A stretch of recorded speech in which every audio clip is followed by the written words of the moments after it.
And for those of you that aren't, just chill. See, we're going to get down to the other stuff here in a second. But what I'm always trying to get everybody to understand is everything is vibration. So, before we do anything else,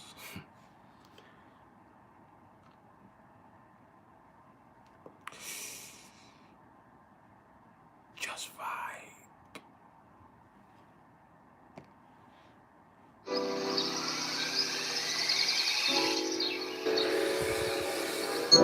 This is crazy.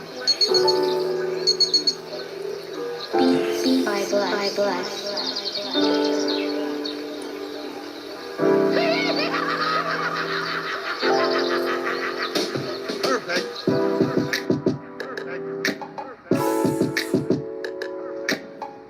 Everything is vibration.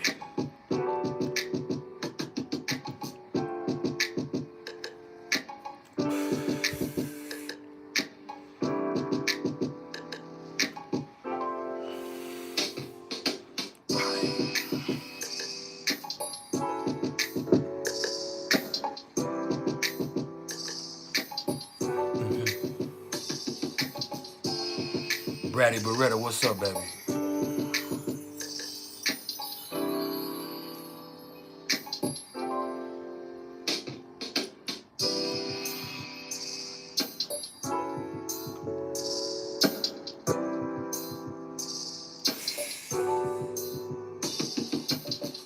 We're going to take just a few minutes to let a few more people trickle down. But then after that,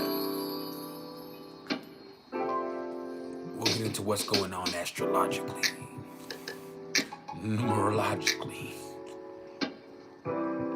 cosmically. Hi.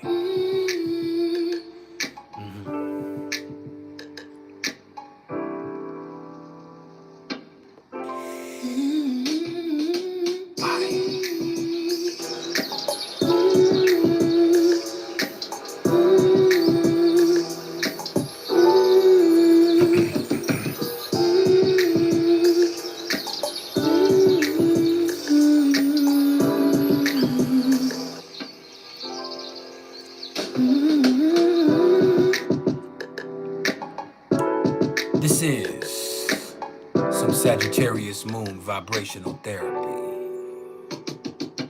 Let that Sagittarius moon pump some positivity into you. We'll get down to the other stuff here in a second because the knowledge comes naturally. But the vibe is the most important part.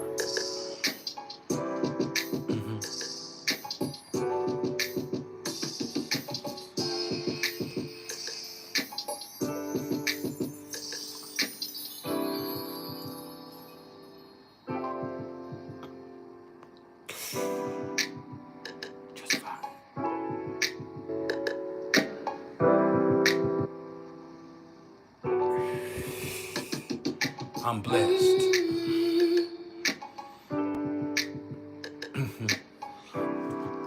Make sure y'all hit the like button as you come in the door. And in doing so, understand this is not about ego. No. This is about algorithm. This just helps us expand the platform. That way, if you're not trying to hear what I'm trying to say, at least we can get out to the next motherfucker who is.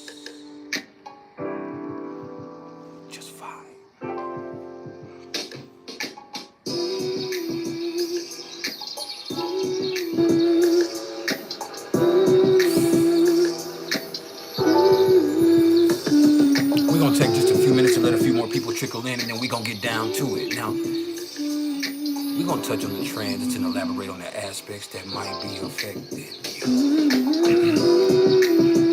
But then after that, who knows? It's a manic Monday.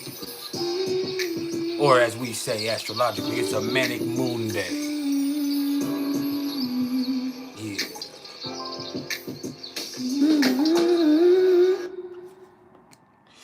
Now, if you haven't smiled yet today, now would be the perfect time to do so. And if you can't find a smile for yourself, please allow me to be the smile on your face. Because at the end of the day, all I am is the smile on your face. All I am is the motherfucking vibe.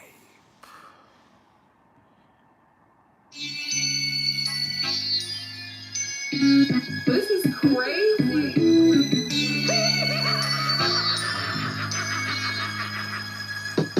Perfect.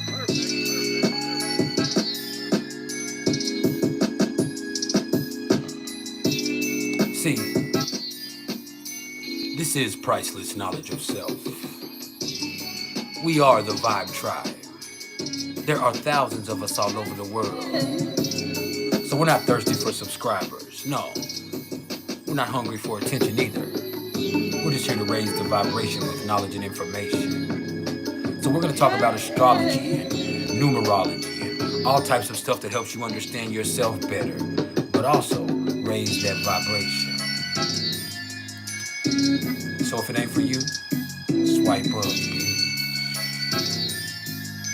But if it is, just fine.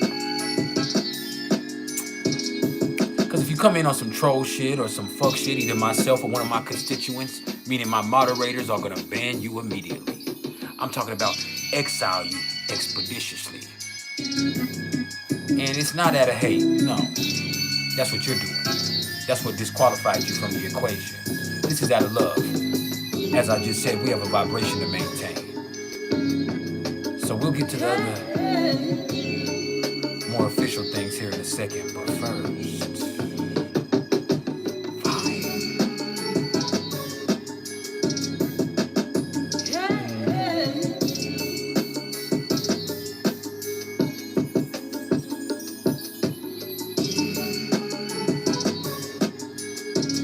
oh, it's not letting me pin my message. Hold up.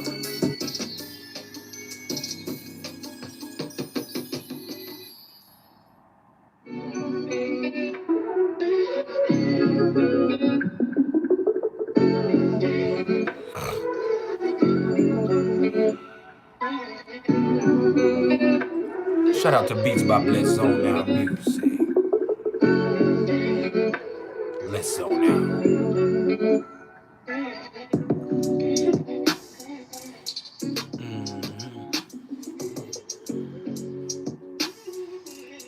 It's Victory Monday. I appreciate the love on CashApp, Remy Reigns. Thank you so much. The rest of y'all should follow suit.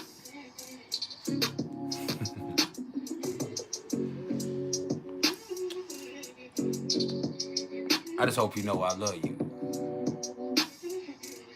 I just hope you love yourself as much as I love you.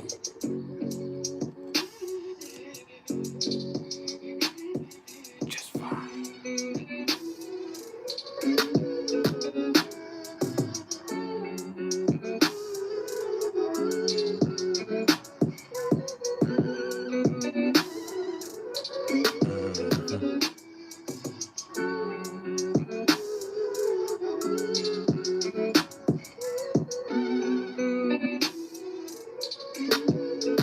Hit the motherfucking like button.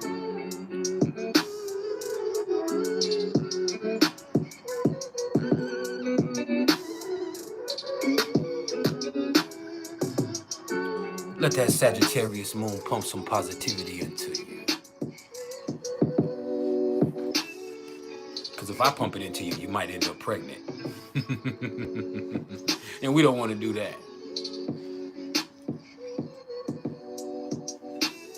My pump game is powerful. But my pull-out game is weak than a motherfucker. Matter of fact, it's non-existent. I'm a Cancer. I don't want to.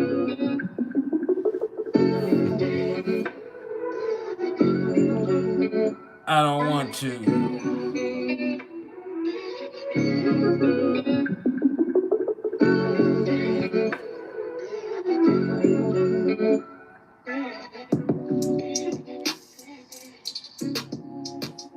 Just let it seep in.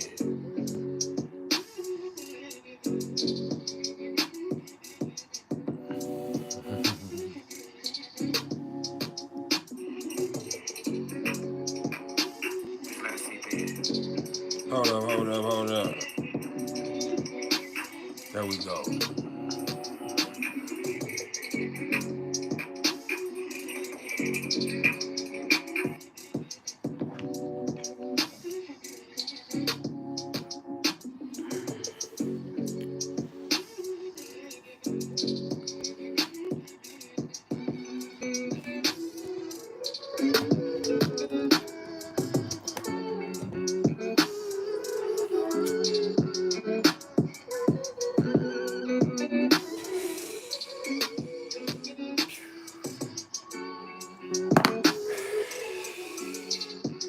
Did y'all see that O just now?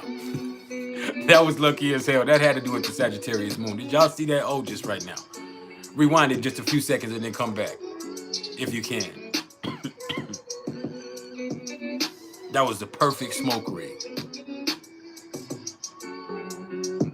Oh, shit.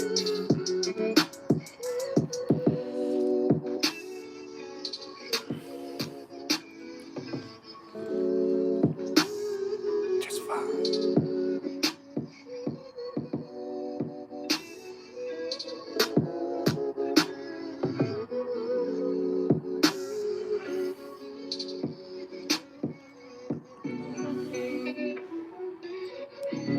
I call that the midnight interlude. Now, it's not midnight, but I had to play that. That bitch is so fucking vibing.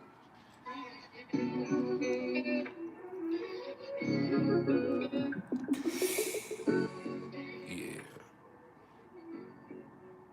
Now, before I go any further, I need everybody to go to Blue Aliens.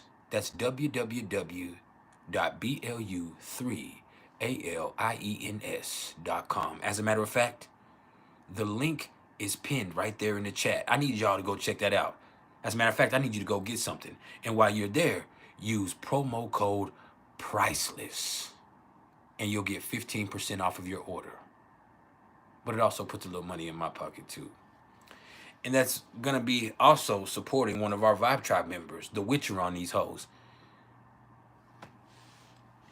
Tatiana isn't around very much because they obviously have a business to run. But for those of y'all that remember the Witcher on these hoes, go support our Vibe Tribe member. And then go support me by joining my Facebook group, Priceless Knowledge of Self, and getting it more active than it has been. Go follow my personal page on Facebook, Priceless Knowledge of Self. Go join Star.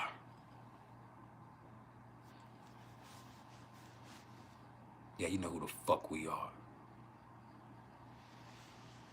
That's a society of tarot and astrology readers. And I'm letting you know, if you join that Facebook group, you are now becoming part of a community. And I have to warn you, we do a lot of shit posting, so you might have to check your feelings at the door. But if you can put your ego to the side, you can have the time of your life. You can meet some awesome people. You can learn a little something. You can have some fucking fun. All right. And let me also caution you, for those of us that have penises. This is a goddess-driven community, so it's not a safe space for a man. But the thing is, the world isn't a safe space for a woman, so it's kind of fitting. All right? It's not an experience that's catered to your male ego. Plus, I'm the king, and there can only be one. You feel me? So go join Star, and there's several subgroups. There's Raising Stars for those of us that are parents. There's Snack, that's SNACC, which is a more culinary experience. There's the Academy, or they just call it the Tarot and Astrology Academy by Star, which is a purely educational experience. There's Spiritual Starlings, which speaks for itself. There's Stone Starlets, which speaks for itself. There's also the Seeking Sage. Do you hear me? And that's for those of y'all that are gamers. Now, I'm not much of a gamer myself. I play Madden occasionally, but I don't play anything else. But for those of y'all that are into gaming, go check that out. Also, if you're on Discord, go look up the Star Discord. Go join that. All right. And there's all types of avenues down that street. And go subscribe to Tigger's World. That's supporting another one of our Vibe Tribe members. Go subscribe to the Holistic Mystic, which is one of my partners. That's here on YouTube. Go subscribe to Anchoring Divinity here on YouTube. That is my apprentice. All right. And when you're listening to everything she says, remember she got it all from me. I'm just playing. But for real, go support Love 12. That is one of our long-standing members. That's my personal apprentice. And I'm very proud of the process that she's put together for herself. And then go check out Queen Machete. That's on Patreon, that's on Facebook, and that's on Instagram. She is my financial advisor. She's my sister. And I'll ride with her to the death of me. You feel me? Ride with her to the death of me. And if you need any music, get at Beats by ViBrAtIoNaL Music, because he made most of these beats we listen to. Some of them I made and some of them I bought, but 85% of them were made and sent specifically to us here for us to vibe to. You dig? So that's always a beautiful thing. And go check out Machete Clan. That's K-L-A-N. I almost spelled that wrong. K-L-A-N here on YouTube also. That is Luis. And that's actually Joali, Queen Machete's husband.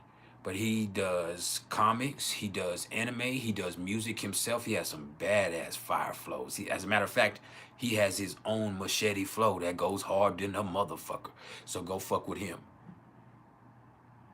They are proud Puerto Ricans. They live there, and they have a movement going. And I couldn't be more proud than to be a part of their lives and to be associated with them. You dig? And so let's vibe to one more, maybe two more, and then we'll get down to the knowledge, because the knowledge comes naturally. The vibe has to be there. All right? So we're going to set the tone. Shout out to Beats by ViBrAtIoNaL Music. He made this right here called MoOnDaY, specifically for today. So let's hear what he's talking about. Perfect. Ooh, I never heard it. Shout out to Beats by ViBrAtIoNaL Music.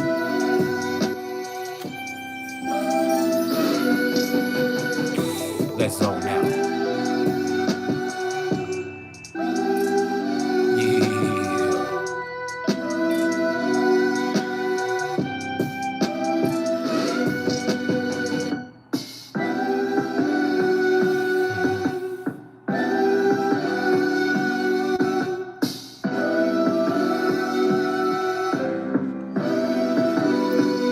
Just fine.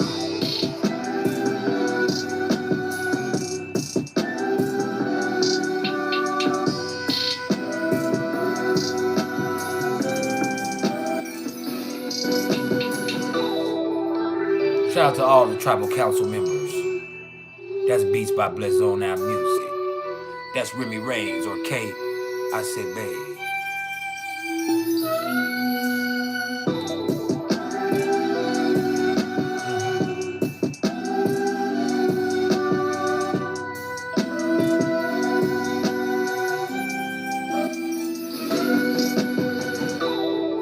This is actually my first time hearing this one. I love it.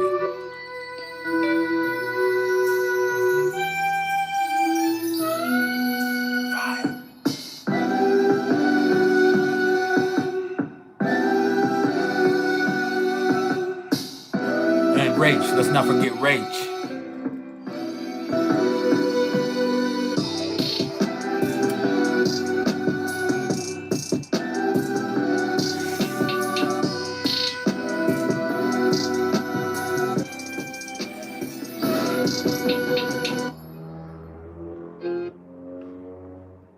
Now, you know what? We're going to play this one because when you're dealing with Sagittarius energy, it's all about finding faith.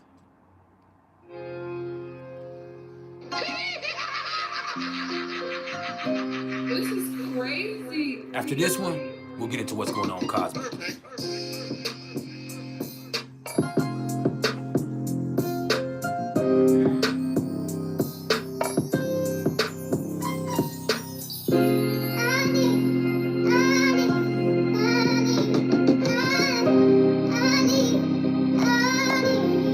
No, let me see.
See, I wasn't born with faith. I don't have faith. I developed faith.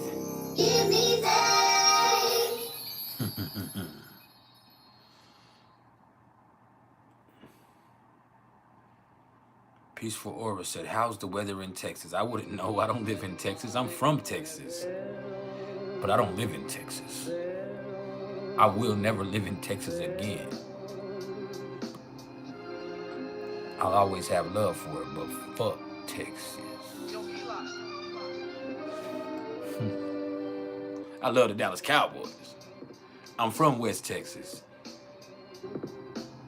But I'll never be a part of that bullshit again.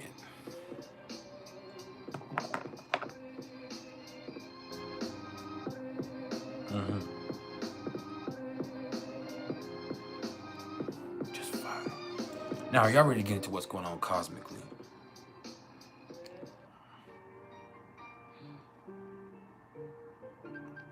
What's up, Vanessa?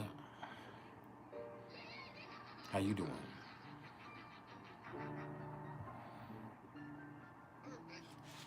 So,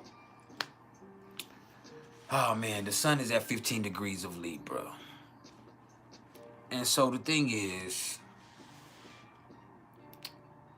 when the sun comes into Libra, our focus turns to other people, but not people as a collective. Each individual person that we're involved in our life. You know, it's really easy for you to put yourself in other people's shoes. But as I said the other day, when you do that, you have to ask yourself, who's walking in yours? Now, that question is relevant because the sun does fall in Libra. That means it's exalted in Aries because Aries is aware. It's action-oriented. It's actualized. Here in Libra, you can get so caught up in somebody else that you lose sight of who the fuck you are. What the fuck you gotta do.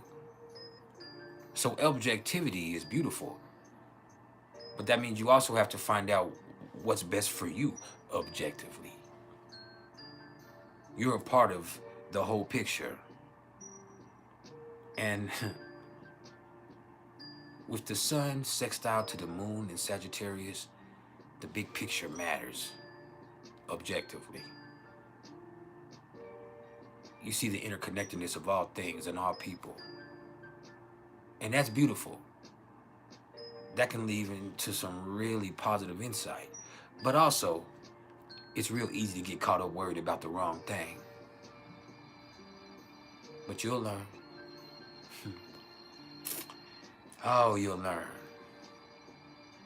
And look, the sun is square to Mars too. So this is a very passive-aggressive energy. You have a lot of energy. You have a lot of emotions. You care a lot. But it's not coming to the surface directly. It's not something that's being asserted up front, so that creates frustrations inside of you while you have all of this pent-up aggression.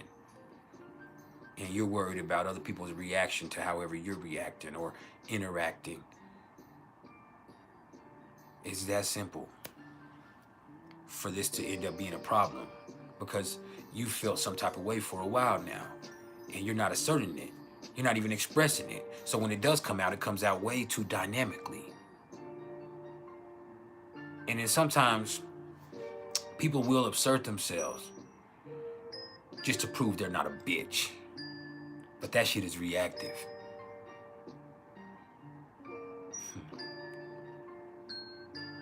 If you were proactive and asserted yourself up front, then you wouldn't be so motherfucking frustrated. Yeah, you. It's pent up inside of you. You know, there's nothing more dangerous than a person who feels like they've gave in too much. You know, have y'all ever dealt with somebody like that? I had to turn that down for a second. It's crazy when a person feels like they've been too nice or they've gave in too much. It's like they're completely unreasonable. But there had to be something that gets them there. And a lot of the times they were too nice and they did give in too much, and now you're frustrated and now you're reacting towards people because of how you feel inside of yourself. But that's your problem.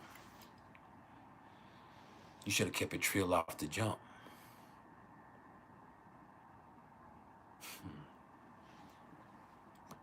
Yeah, I'll show you how this shit plays out in real time.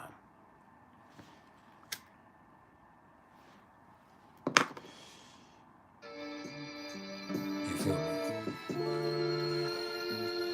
Can y'all hear me clearly? Hit the like button right now. Hit the super sticker, the super thanks, or the super chat. Yeah. So, that brings us to the moon. And the moon, as we speak, is sitting at 11 degrees of Sagittarius. Now, I will say that this is a positive feeling. The moon is in Sagittarius. People are willing to learn from everything that's going on. You hear me? But sometimes you can idealize things in a positive way, in a way that's not realistic for you. You can start to think things are better than they actually are. And I only say that because the moon is square to Saturn in Pisces. And so with this right here, it's like you're feeling great about a situation, but you have to make that mean something. You understand? It only means something if you make it mean something. That means you taking this positive this feeling that you have and transporting it out into actually doing something about your situation. Taking this and manifesting positive things into your life because you thinking positive for a moment and idealizing something in a positive light in a way that's not really actively working on the issue. It only creates confusion and delusion. Now, the beautiful thing is you learn from all of it. That's the beautiful optimism that comes from Sagittarius right there. Is everything is a learning experience. And you can look at things from a positive light with that perspective right there. It's like, you know what? I'm learning as I go. It's all cool. And so if you can do that, Nothing can break you. No matter what it is, what can I learn from this? And when I say this, I mean every situation you encounter. Even every feeling that you have. What can I learn from this? Every experience that you encounter in life, it could be beautiful for you. But you have to make it so. See, sometimes people say, you know what, that'll take care of itself. That's nothing to worry about. And that's not helping them. Sometimes things are worth worrying about. That just means you got to take care of it. You know, you got to say, you know what, I'm confident in myself. I have faith in myself. I have faith that I'm going to be able to do whatever needs to be done to make this be a better situation. And if it doesn't turn out ideally, at least I can learn from it. You know, there's this conflict because the moon in Sagittarius is very positive feeling, but Saturn in Pisces has a lot of anxiety to it. There's a lack of faith.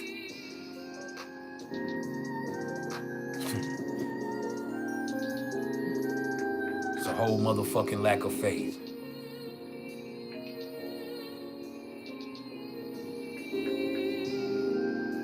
And it is what it is, man. Just fine. Hey, this one right here is jamming too, beats.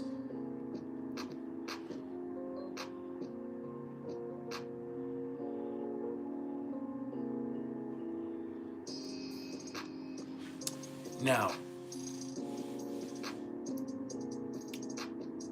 let's talk about Mercury.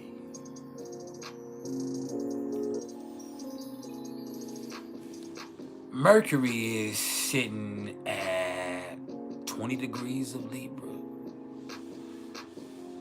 And so, this is where people care how whatever they're saying sounds to other people, sometimes to a fault.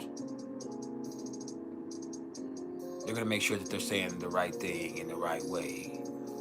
As I said before, with the right emphasis and the right inflection. And so there won't be any need for correction. But I will say this.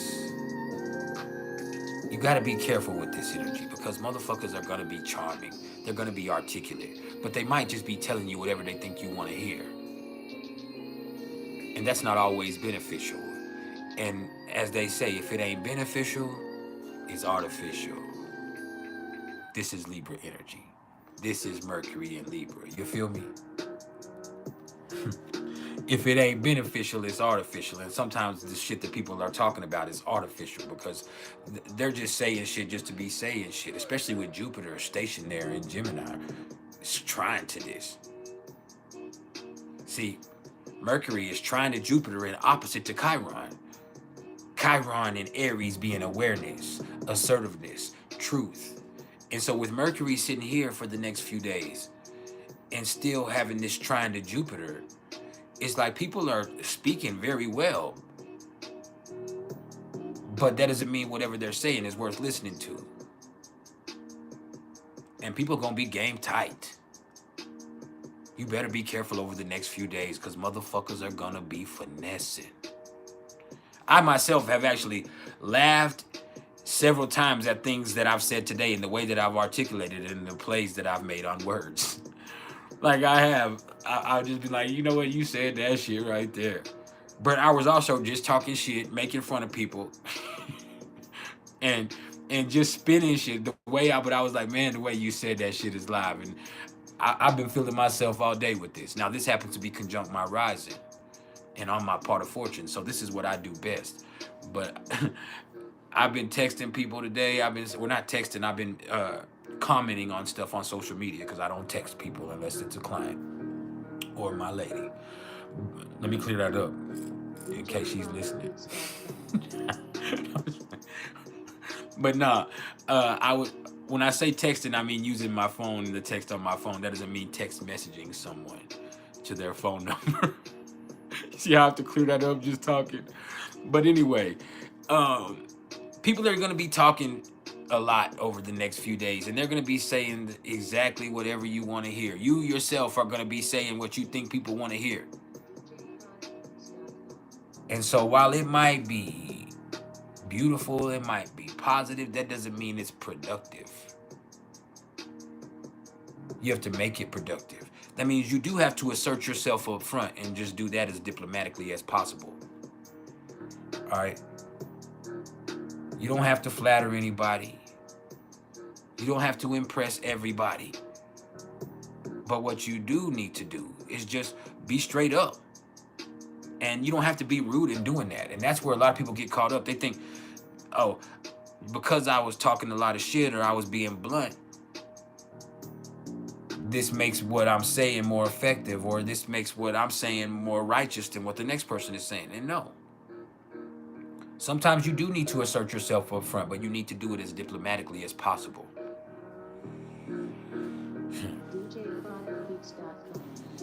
I've learned that lesson myself here lately. And with Mercury opposite to Chiron, like I said, there's going to be some arguments. Or there's going to be some stuff where it just feels like, man, this motherfucker's not being honest. Or it feels like you yourself feel some type of way because you didn't say what you wanted to say. You said what you thought was appropriate. What you mean, God, right? But yeah, that's the thing. People aren't always being honest. They're just saying what they think is appropriate for that situation, or telling people what they think people want to hear. And so you just got to be careful and take your time and objectively articulate things. Yeah.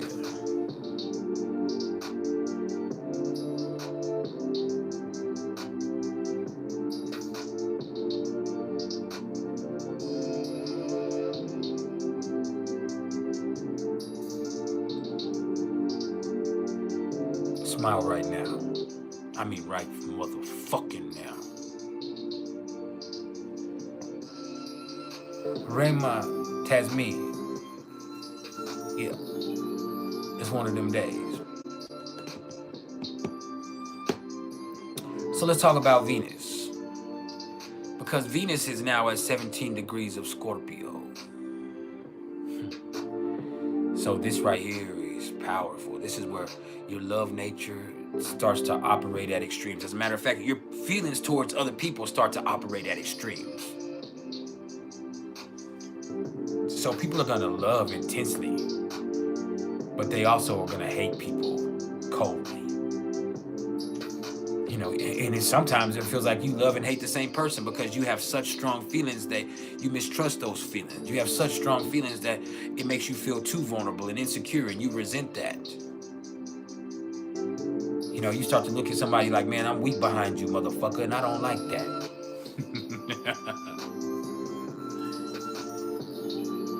It's like now you feel some type of way. You feel some type of way. And you can't fucking trust it. It's that deep. It's that intense.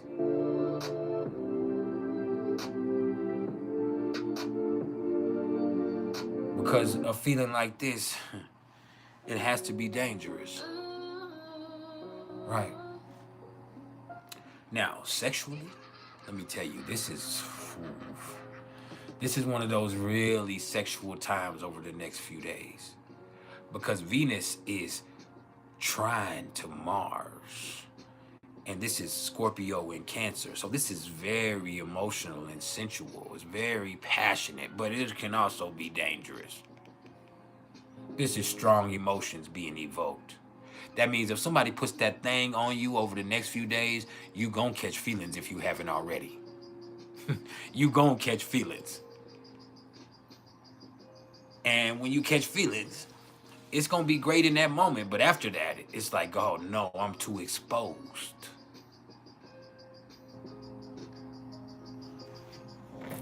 I'll expose your ass.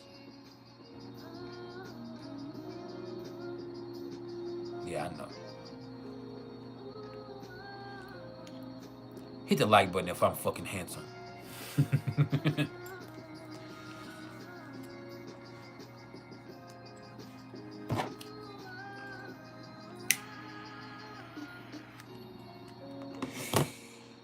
I'm feeling it. I got the sun now sitting exactly on my ascendant. So I'm feeling it.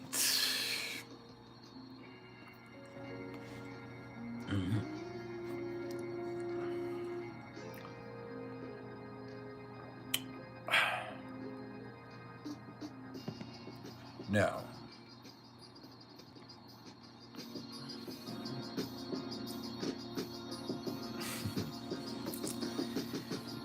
let's talk about Mars. Mars is at 18 degrees of Cancer. And I actually read somewhere today, I saw another astrologer say that Mars has already started its pre-retrograde shadow phase. Meaning it's starting to slow down slowly but surely.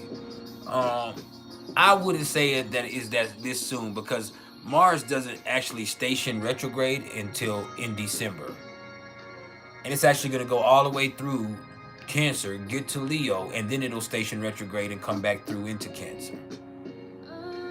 And so somebody probably misinformed her, but the thing is with this, basically with Mars sitting here in Cancer, this is where people take shit personally.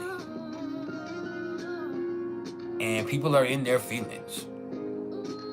They can sit there and play and say, I'm not in my feelings, but they're in their feelings. And that gets in the way of business. It makes things a little bit more complicated because those emotions have to be compensated for. And people are going to be more passive aggressive because their feelings are involved in everything. And that shit's fine until it becomes aggressive, and then there's a big conflict. Yeah, I know.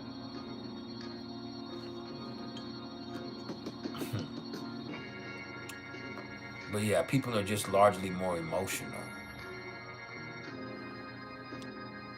Now, if you read a horoscope on some type of app or something, they're going to say stuff about, oh, this is where the focus comes on family and people are going to be home. And that's bullshit. People going to be in their feelings about shit.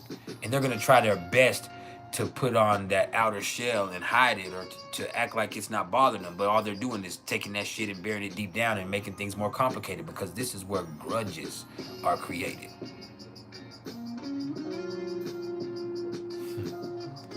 See,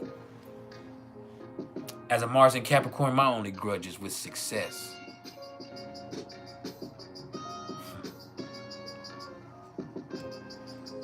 Now, I am a Cancer sun, so I do be feeling some type of way, but sometimes I got to put my feelings to the side because that's not conducive to business. With Mars in Cancer, the feelings are involved. That makes it just a little bit more complicated and sometimes frustrating. Hit the like button if you haven't hit the like button yet. It's MoOnDaY. We just getting started.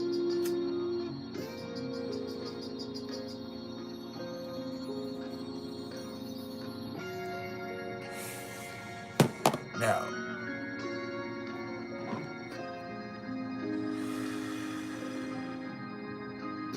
hold up.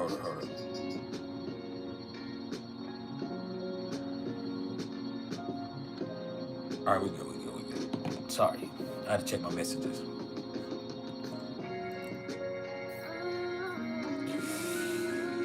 So, what's next? Oh, Jupiter. Jupiter has stationed at 21 degrees of Gemini, and Jupiter will actually station retrograde on Wednesday. So Jupiter's about to station retrograde. And so this is where this energy gets chaotic. It's Gemini. Gets messy, chaotic, sloppy. It's gonna be interesting, but maybe a little too interesting because there might be some mischief. There might be some bullshit. And there's definitely gonna be some lies. There's definitely gonna be some people making fun of shit they have no business making fun of. There's definitely gonna be some people laughing and playing in situations that aren't appropriate for such. There's gonna be some fickle behavior. But I'm letting you know, it is going to be stimulating. It's going to be fun even. But there's gonna be a point where you're like, man, this shit right here is a trip. Yeah.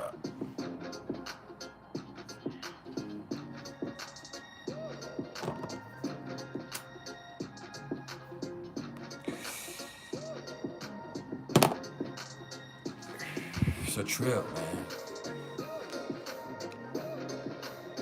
And you just got to be careful what you entertain mentally right now. You know, as they say, all money ain't good money. Well, with this right here, it's like everything that you think about ain't worth entertaining or speaking on or acting on. Some shit needs to stay in here.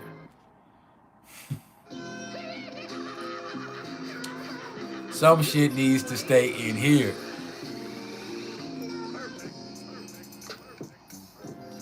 But that's easier said than done. Especially for some. You know, you can stimulate your mind from the inside. That doesn't mean that you have to say it. I don't want to have to do you like that.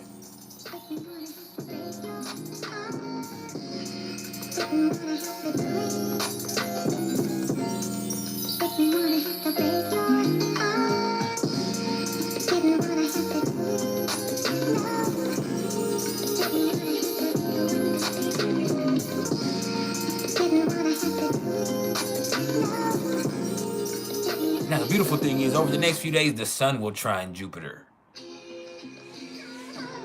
And so, I would just say that would be a great time for social stuff. But we're not there yet. We'll talk more about that on Wednesday.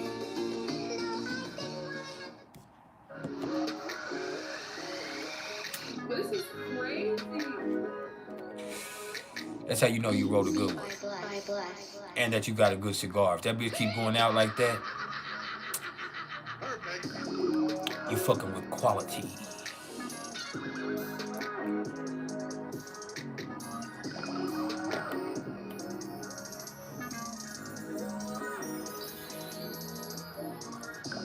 Jarvis growth, I can't do it. Rap is no longer my path. I'm only gonna spit knowledge. But if I was, I'd be your chick's favorite rapper. You could choke her, you could slap her, but she's still gonna be in these comments ready to give up that snapper. And damn right, I'm gonna do it. Toot it up, beat it up. That fresh out the appendix, stupendous, beat it up. I ain't gonna play no more. That's just some Jupiter and Gemini play for shit. See, don't get me started, bro. Look at Vanessa. Vanessa is not gonna behave. Vanessa gonna get both of us in trouble like a motherfucker.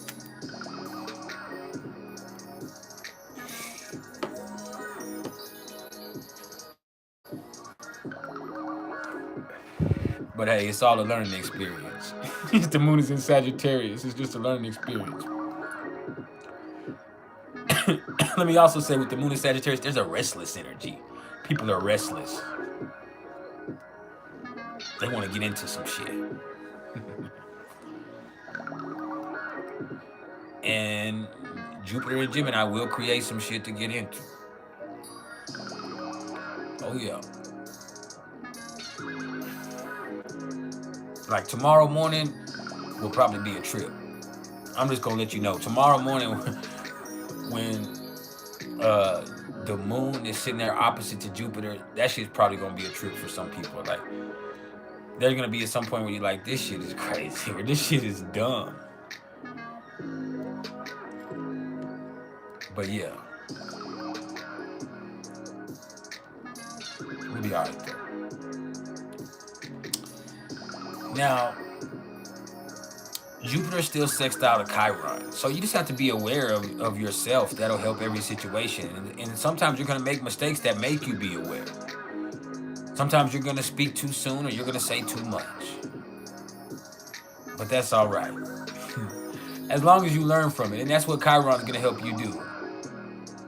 Above anything else, Chiron is a teacher. He was beloved as a teacher. Yes, he was a centaur, warrior, poet, prince. But more than anything else, Chiron is a teacher and a healer who heals through teaching.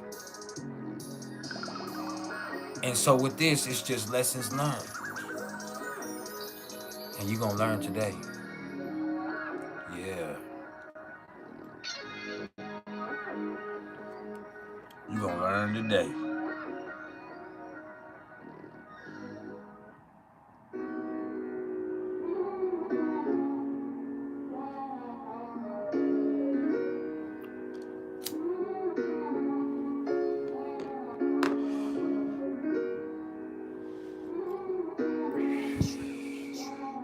I'm going to learn today. Hopefully not. But I might. Because I damn sure ain't going to behave.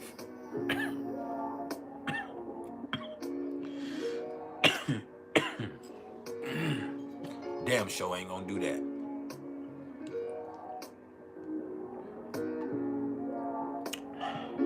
I might end up learning from some profound mistakes.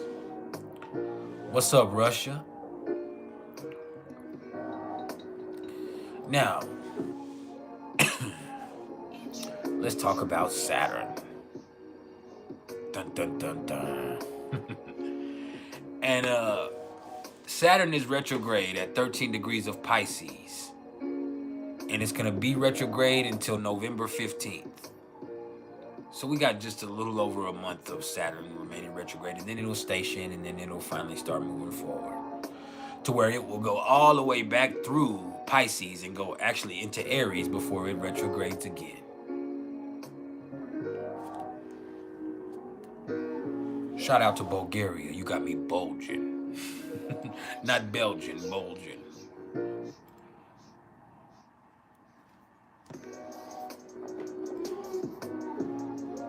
Yeah.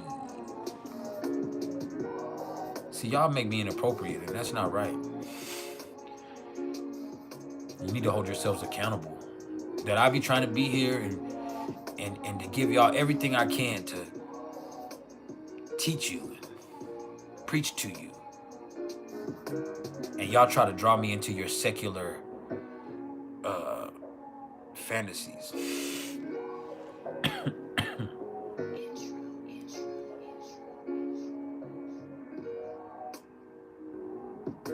For real, don't do me like that. I'm a good dude.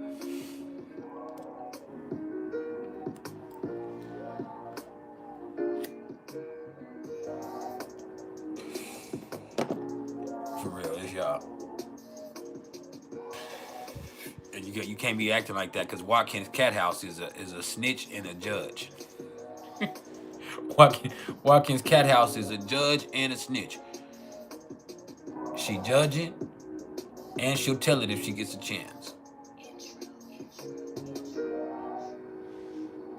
So we gotta be careful. The police is in that motherfucker. Yeah. Watkins Cat House. And then last time we were live, Jesus Christ popped in. Jesus Christ popped in. Said, you know, I've been watching you, Rod.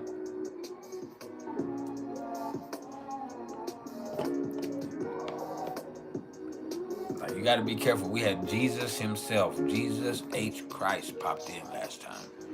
Jesus Christ Superstar popped in here and said, I've been watching you, Rod. Now, don't try to clean it up now, Watkins Cat House. Watkins Cat House says she like cheating.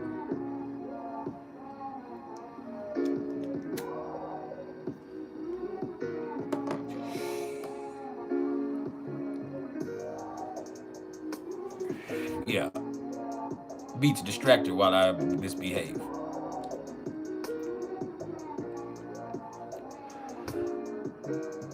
But yeah. Watkins Cat House. Watkins Cat House be snitching and judging. She gonna judge you and then tell on your ass if any chance is given.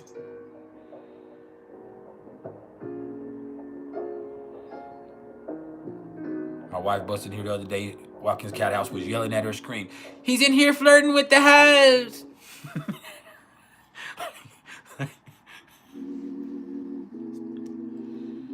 That's why everybody thought I was in trouble. What's up, Cherie?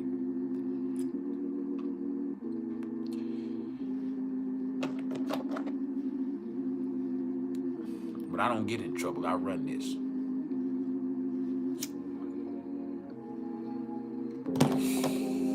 I got that Mars in Capricorn dick. I'll put that motherfucking work in and change the whole fucking narrative today.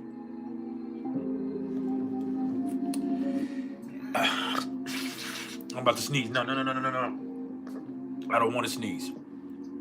All right, please don't let me sneeze. I do not want to sneeze.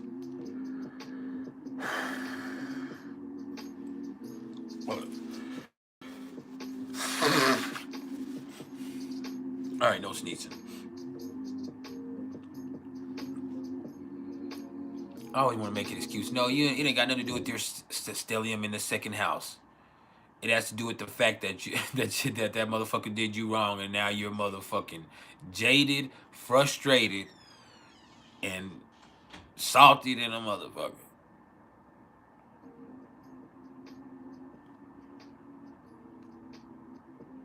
That we're gonna be honest. It ain't got nothing. It's my values. No, you motherfucker done fucked over you, and now you feel some type of way. We just gonna keep it all the way 1,000. Since we here in the live, and I'm chilling with y'all in the chat, we gonna keep it all the way 1,000. Motherfucker done fucked over you, and so now you on a mission to derail all fucked upness.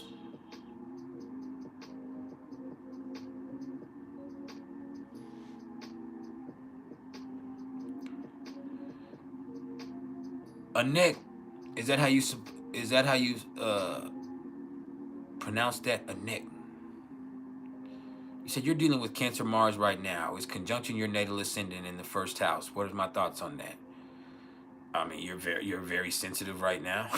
You have a lot of energy, and you're more emotional than you have been in a while. And some of it is just like, man, you can't help how you feel. And so the thing is, you can't help how you react to it. So make sure that you give yourself the space you need to deal with your emotions appropriately, so you're not taking them out on other people. Or don't bury them to where it ends up being a passive-aggressive mess until you get mad and blow up at somebody. So find an appropriate outlet for those emotions, whether that be sexually or creatively.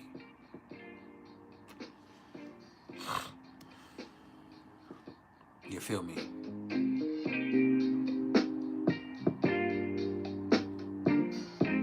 Hey, don't that sound like something you can ride around to? That's like a riding song right there, if I ever put words to it or I ever allowed you to.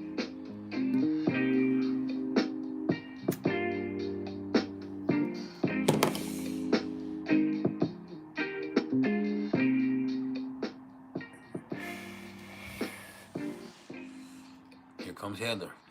I ain't gonna start messing with Heather because we'll fall out. I was about to mess with Heather politically, but I ain't gonna do it. Even though she's watching this right now with the MAGA hat on.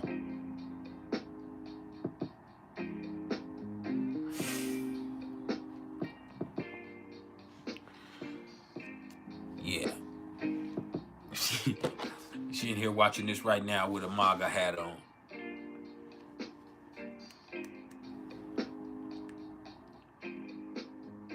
And that's perfectly fine.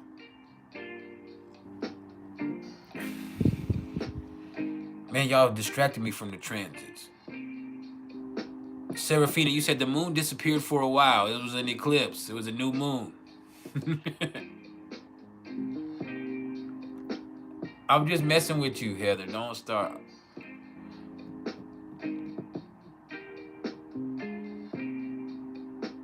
The moon didn't disappear. I saw it the other day. I saw the little sliver of it. That's what it happens on a new moon. It disappears for a couple of days. I saw it. It disappeared for like 4 days.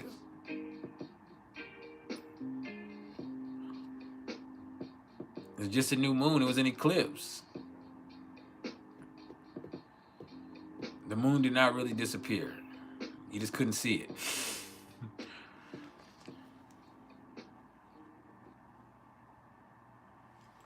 But I mean, I saw it the other day.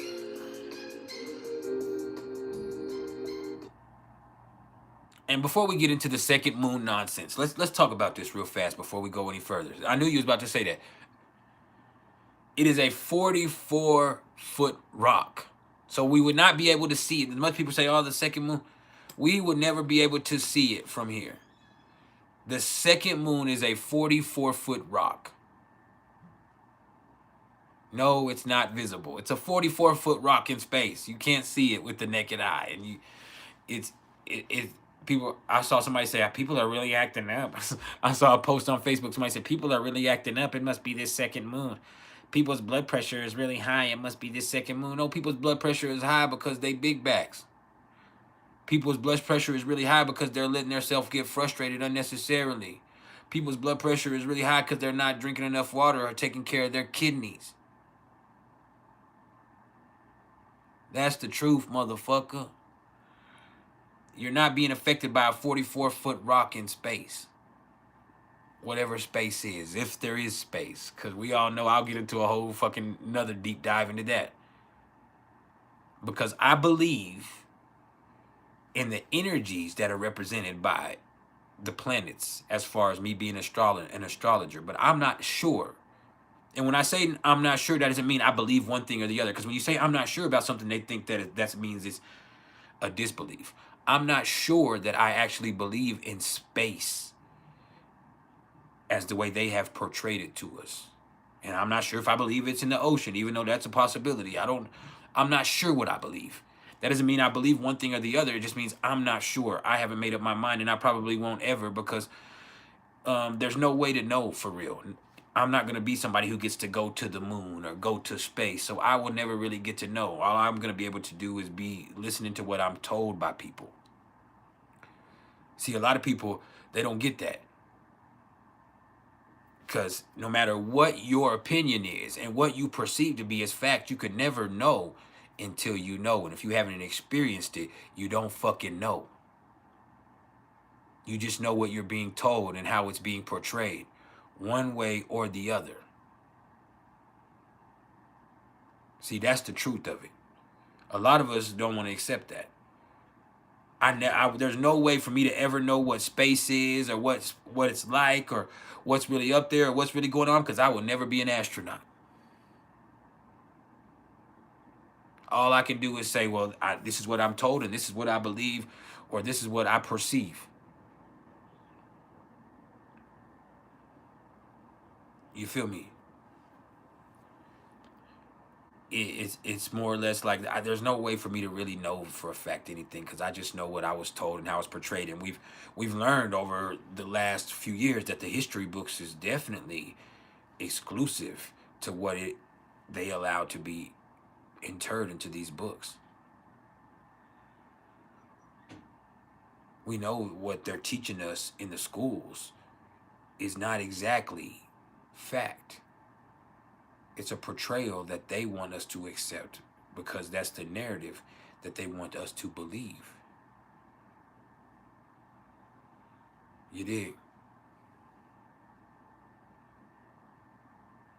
This is just truth.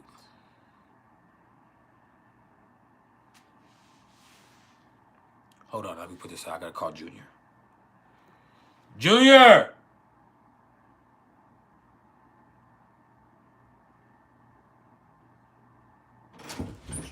Oh, you scared? I called you and then got scared when you go over the door. Come here.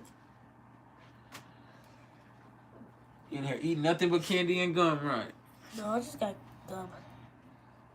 You know your daddy loves you? Uh-huh. Take him out to poop. Huh? All right? And do your homework. And I know you got homework. I got one on the computer and one on math. Okay, well, take him out first, and then after that, come in here and do your homework. If you need help, come get me. And wait. Don't eat all that candy before you go crazy. Eat some, but don't eat it all. All right.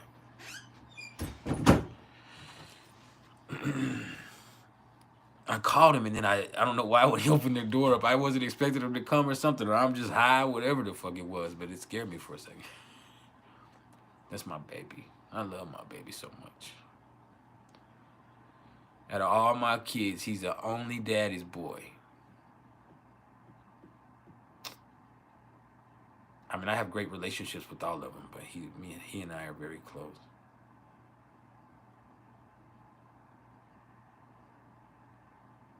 But yeah, I've been basically,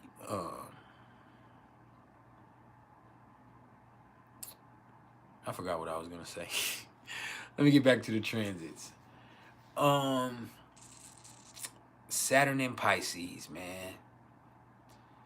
You just can't let those feelings inside of you get the best of you, so much so that you lose hope in life. Yeah, this shit gets hard. It does. But it's all a part of the experience that you signed up for. Even the worst. You know? It's all a part of the process. Life is not just happening to you. Everybody's going through it. And I've done this before, but let's just put it into perspective. And I don't know the numbers for sure, but I guarantee you, out of 8 billion, at least 1 million people got their heart broke today.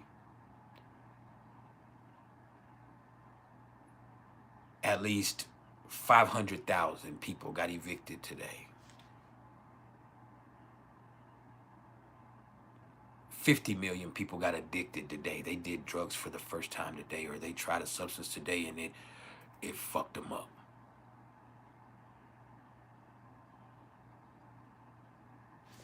At least 5 million people died today. All over the world, at least 5 million fucking people died today.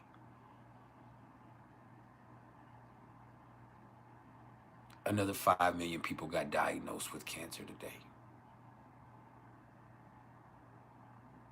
1 million people probably lost their job today.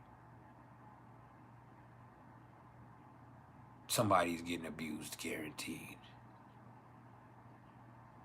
Somebody's getting good news, guaranteed. Somebody's getting a clean bill of health. Maybe millions of people are getting a clean bill of health at the doctor right now. Do you understand that? I want you to just think about that. So life is not just happening to you. You're not no victim of circumstance. You're just a part of the process. So it has nothing to do with what's going on externally. It's how you handle life internally, no matter what it is. Because sometimes we're manifesting things as being worse than they actually are.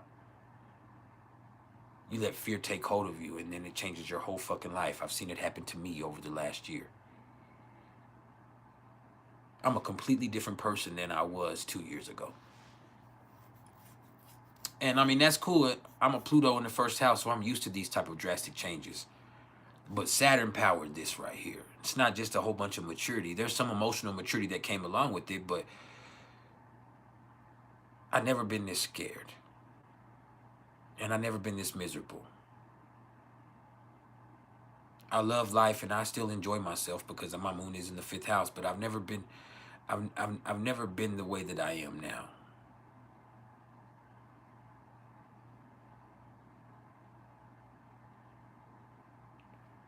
You know, that's just kind of how it is.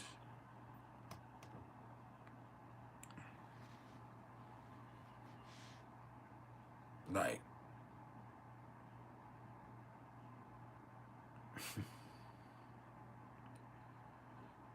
it is what it is. And you have to accept that. You can't lose hope. There was a time where I lost hope. I've gotten it back for a lot more now, but there was a time last year where I was here with y'all, but I had lost hope. I lost so much hope, I lost a lot of weight. I tricked myself into believing I was dying and shit. And I wasn't dying, I just wasn't living. Because fear controlled me. And it took a long conversation with my daughter. She was 16 at the time. She's 17 and soon to be 18 now. I can't believe my baby's about to be 18. But I was just on the phone with her and I was telling her about all this stuff. And she was like, but you're not dying. You're just not living. You know, she told me that straight up. She said, you're not dying, Daddy. You're just not living. You spend so much time worrying about dying that you stop living life. And what's crazy is I had an absolutely miserable 18 months. But nothing bad happened to me. You know what was miserable? The feeling that I created inside of myself. Now, I have some minor health issues that I created because I stressed so much. And that's what happens when you struggle with psychosomatic illnesses there. But I created those myself. I manifested it, stressing all the time and worrying all the time. But it's crazy. I had this in my 5th house, right? Saturn's been in my 5th house. It's still in my 5th house. It's conjunct my moon again right now. And I'm looking back at it now and I'm gaining perspective of the whole situation because this is the 3rd time that it's come close to my moon. And so this is the last time I'm going to really see this. It'll come into with my Jupiter next year, but we'll just deal with that as it comes. But more or less, I just kind of lost hope for a second. I started worrying all the time about my freedom and then about my health and then about my death. Still haven't gotten any horrible diagnosis. I have a hernia, but that's not something that's life-threatening unless it is, and it's not. I still haven't gotten sick or fell over. When I stopped worrying about it, I started living life again. I started enjoying myself again. I saw myself start to blossom again. So I realized I wasted a whole fucking year of my life worrying about dying. I didn't live at all.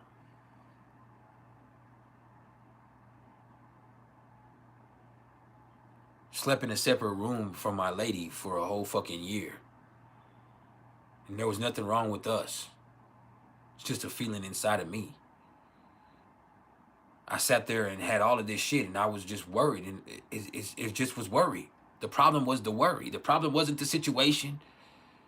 I went to the doctor a year ago and they said, I told y'all before, they did every test that they could do except scanning me. And said, hey man, you're fine. You're perfectly fine.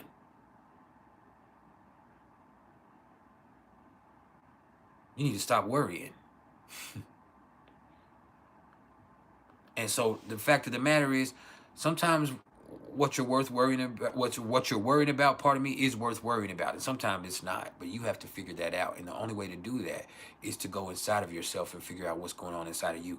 When it comes to addiction and drugs, you know, if you don't deal with where that addiction comes from, then that'll always be a part of you. You know, this is me. I'm a recovering addict. Now, I'm not a part of any 12-step programs. I'm recovering on my own because I'm somebody who believes in my own willpower. But just to put it into perspective for you, I've beat 3 different addictions in my life. Right. I beat an addiction to opioids. I beat an addiction to K2 or spice. And I beat an addiction to methamphetamines. And here's the thing. I enjoy getting high. That's why I smoke so much cannabis. I enjoy getting high. But those addictions, except for the K2 or the K2 or the spice derived from me being addicted to cannabis. And then that became a substitute because when it first came out, that was something that was heralded as a substitute for weed. It's synthetic weed, but that shit is coming. Once you start getting that strong shit, that shit makes people freak out. It fucking fries people. It kills people. It's one of the worst drugs that there is. Thank God they stopped selling that shit in stores and they made it hard to access because that shit was fucked up. And I was on that shit bad when I was on it. And it was a substitute for cannabis to the point, and then I got hooked on that strong shit, and it was like more or less like a really bad addiction, just as bad as any crack addiction anybody I've ever seen have, because I spent all of my money on it. I spent all of my time at the K2 dude's house, whether buying it or smoking it with them or chilling with them. When I would get paid from my job, because I worked at a bar at the time, I would owe my whole fucking paycheck to the K2 dudes because I've gotten shit fronted throughout the week. I walked 5 or 6 miles one night to go get some.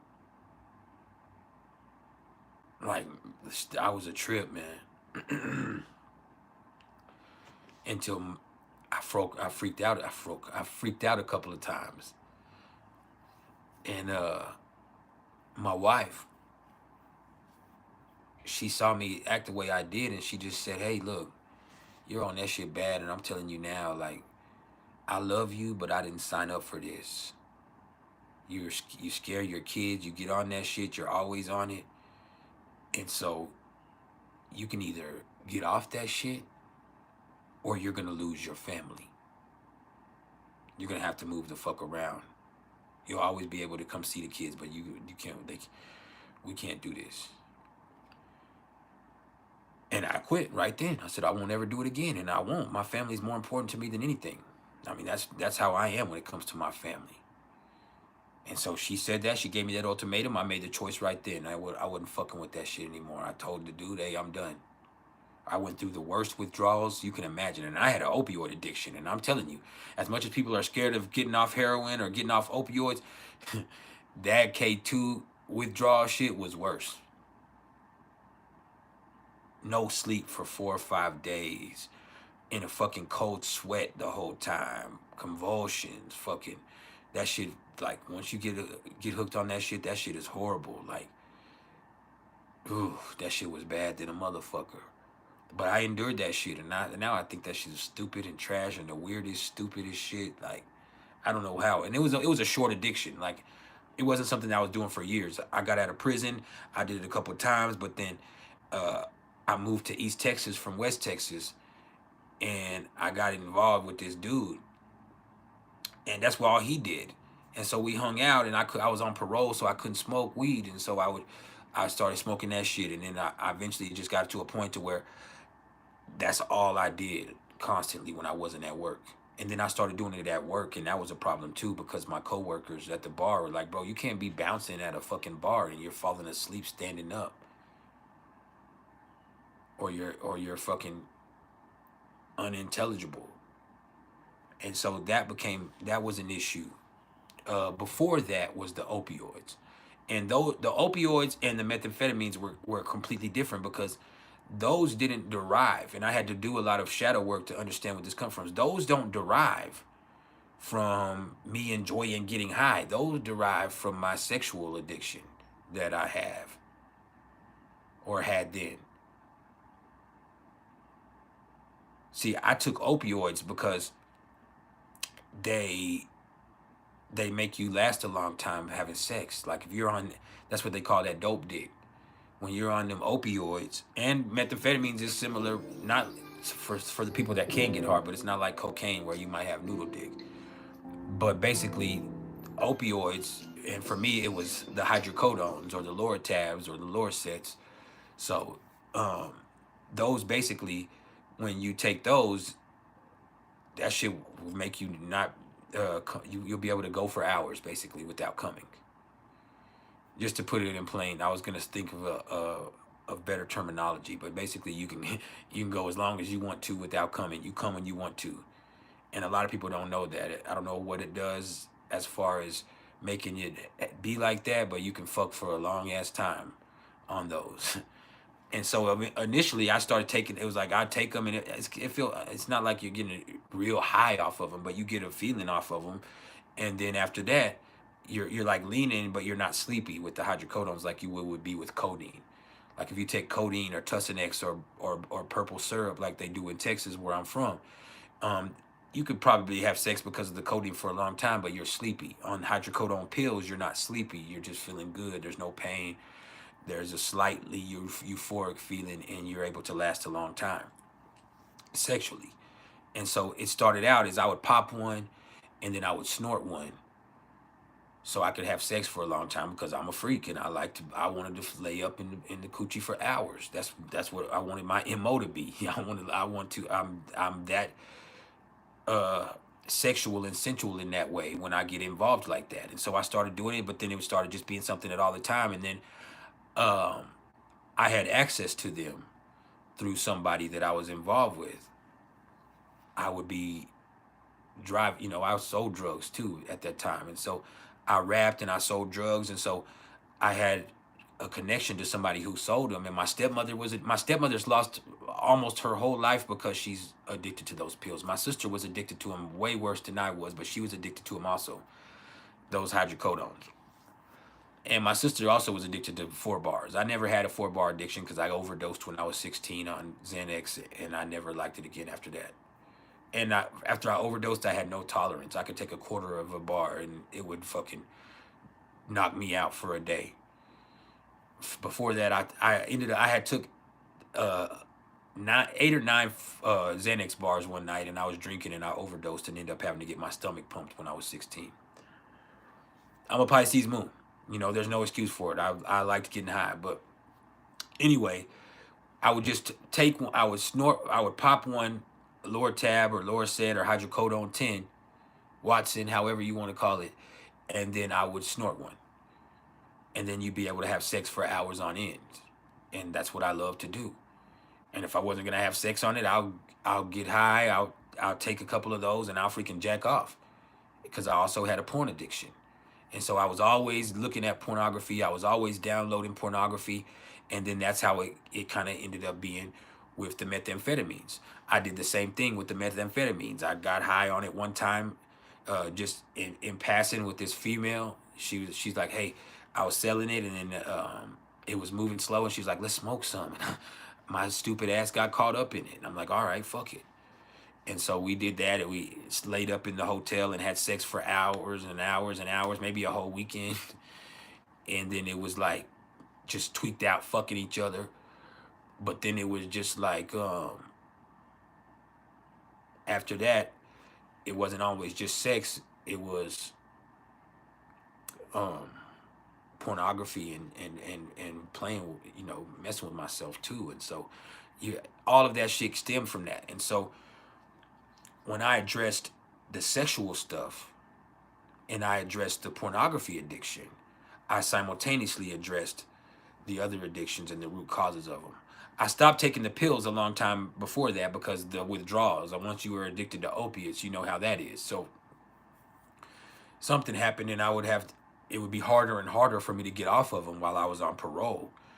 And those would get out of your system like in 1 or 2 days. Really, they're faster than most drugs.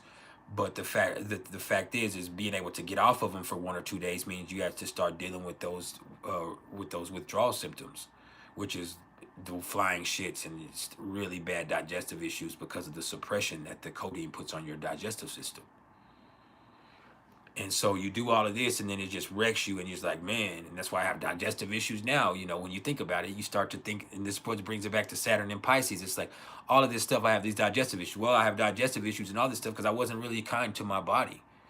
I did things that were unreasonable. With that, you eat and eat and eat, and codeine puts a suppression on your digestive system. And then other times, when you do methamphetamines, you go, I would eat every day because I was one of those people that could eat off of it a little bit, but I didn't eat much. I ate enough for me to not be looking like a dolphin. And so I would eat most days and sleep for at least an hour or two most days, but that's it.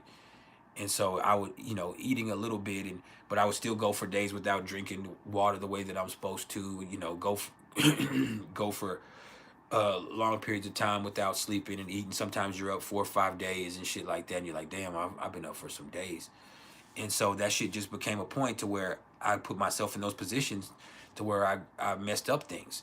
And so now when you reflect on this stuff, you start to realize this is not life coming to get me. All this stuff that's happening to me, the health issues, no, motherfucker, you did drugs. And I mean, I'm fine. I'm perfectly fine. But the small stuff that I did, it just fucks, you know, it fucks with me. Heather Nielsen, you said, is that the same as being prescribed meds like Adderall? It is for some people. I probably need Adderall, but it probably wouldn't be healthy for me to have it either. You understand? I am ADHD. I got tested when I was a child, and my mom said, no, I want him to learn how to control himself. She refused medication for me, which is something I probably wouldn't do. For a matter of fact, no, my son he's on Focalin, not Adderall, but he has ADHD and he takes Focalin. My middle son, my Libra son, Gemini moon son, he's been taking it since he was 6 years old, 7 years old. And at the same time, when he's not on it, you're like, oof, but it affects him differently.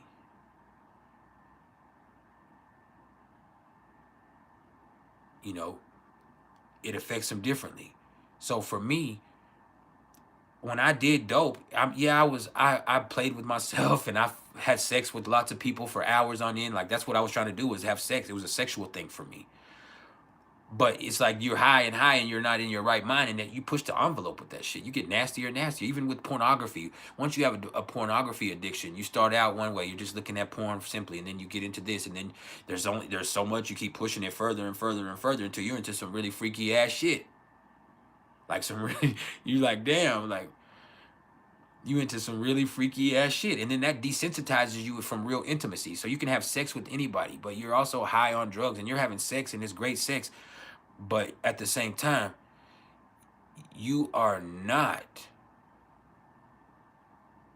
experiencing true intimacy or natural feeling, and it takes away when you're having to do drug to get high and to have sex with somebody. That's taken away from the natural, organic experience. You get what I'm saying? And that's exactly what I would do. I worked at a bar, and I was one of the main people. So I would bring. And this is when me and my wife were split up. So I would bring her back to my house because I had my own house. And I would bring her back to my house. Hey, you can go in there and chill. I got to go use the restroom and take a shower real quick. I'll be in here in a minute. And go in there and get high, smoke a whole bunch of dope, and then come out and fuck the shit out of them for hours on end. But they don't understand. They don't never know I'm on that shit. They just know we was in there having some bomb ass sex for a long time. And so the shit, the shit was not an organic experience whatsoever. It was all fucked up. But all of that shit just, this time that I've had Saturn in Pisces, it just has made, or that Saturn has been in Pisces, it's made me take a step back and really look at things from a different perspective. Like, I have issues with intimacy, but I also have this sexual thing. And I play about it and I talk about it a lot because we're all adults, but there's also something in me that I have to suppress because there's a motherfucking monster inside of me. Like a monster, and that would be cheating and fucking everybody and exploiting every relationship that I have with people. And so it's like that. Like I didn't have any fucking values when it came to that. Like maybe it's because I have Black Moon Lilith in Gemini in the 8th house. Like I was sorry as fuck, y'all. Like, don't get that twisted. Like, I was fucking everybody's girl. I don't give a fuck if we're good friends, whatever. I'll fuck your wife. That's how I was. I'm, fucking around with just my girl's friends, and everything is an opportunity for that shit. You get what I'm saying? Like, I was a real trifling ass motherfucker, for real. Like, for real, for real. And I actually have the tools to do it. There's some dudes that want to be trifling. There's some dudes that they have to try. I didn't have to try. I'm me. I've looked like this for a long time. I've had this charisma for a long time. I am intelligent. I do speak well. So that, it's the perfect manipulation. I got a rap career. I'm talented. I work hard. I have all of that shit that you can really make yourself appear a certain way. And so, I've always had to have a certain awareness. And so throughout this whole process of Saturn and Pisces, I've went through the whole gamut, man. I went through fear and worry and all this shit, but then I have to start holding myself accountable for that and start addressing the issues inside of myself. You know, you look at Saturn being conjunct to my moon in Pisces. I was 37 when I experienced this aspect last year. My mama died when she was 37. My mama was a Pisces. I found my mama dead. She died from a sickness. And so there's some survivor's guilt that comes in there. You also, and there was, my mom was such a great person, you know. She was the coolest person I've ever known. And that's not just me martyrizing my mother because she died. My mom was that cool. She was that loving. She was that fucking awesome as a mama. Like, my mama was everything. And she put up with a lot of shit from me. And, you know, my mama died when she was 37 and me finding her dead when I was 13, you know, that's something that's always been a stain on me. And so when Saturn was conjunct my moon this last year, subconsciously, it kind of stirred up that fear inside of me, like in that survivor's remorse, because my mama died when she was 37. She died from an illness. And so inside of yourself, you create this thing where it's like, damn, you feel bad because you're not half the person that your mother was and you're still alive. And you start to create issues and health issues inside of your mind. You know, it kind of went like that. And then having to address this stuff with my dad. You know, my dad is sick and he's taking a very negative approach to his illnesses. You know, he's on dialysis 4 times a week. He gets his stomach pumped from fluids because he has cirrhosis of the liver once a week. He gets 2 liters of fluid drained off of him like once every 2 weeks because that's how much he swells up. And he doesn't care. He still does drugs. He still disrespects his wife. As a matter of fact, him and his wife split up. He's fucking 64 years old or 63 years old. She's 60 in a wheelchair with one leg, and he done left her and or she done put him out, or he done left her and they're splitting up, and they're that old. And so he's just taking it from a different perspective. And so me seeing that and all that, it's like you start to develop, man, I can't be healthy. I can't, there's something messed up in me. And so all of this stuff, I've had to address my emotional issues, my issues with boundaries, my issues with intimacy, my issues with fear, which is my biggest problem. Because when I was a child, I was a very aggressive person. Like, I fought a lot, but it was also because I was very scared and I was defensive about life and about everything. You know, I was a scared little kid, even before my mom died. Like, I slept in the light every day. I would not let my mama turn the lights on. I would get whoopings for turning on all the lights in the house because I was seeing stuff. And I'm a Pisces moon. You feel me? I was feeling stuff around me. I wouldn't really see stuff. I could feel spirits around me in a way, if you know what I mean. Like, I could just feel that there was something beyond what I could see. Always. And when the lights weren't on, it made it worse because I'm sitting there and I can feel all this stuff around me, all these energetic significances. I don't even want to say entities or spirits, just what I would call energetic significances. I could feel them around me. And so I was scared a lot. And I was scared of my own gifts, and I was scared of being alone, and I was scared of death. And I still am.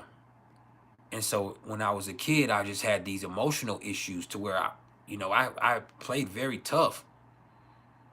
And I mean, I fought a lot, but that's not real toughness. Toughness, has nothing to do with whether you can beat people up or not.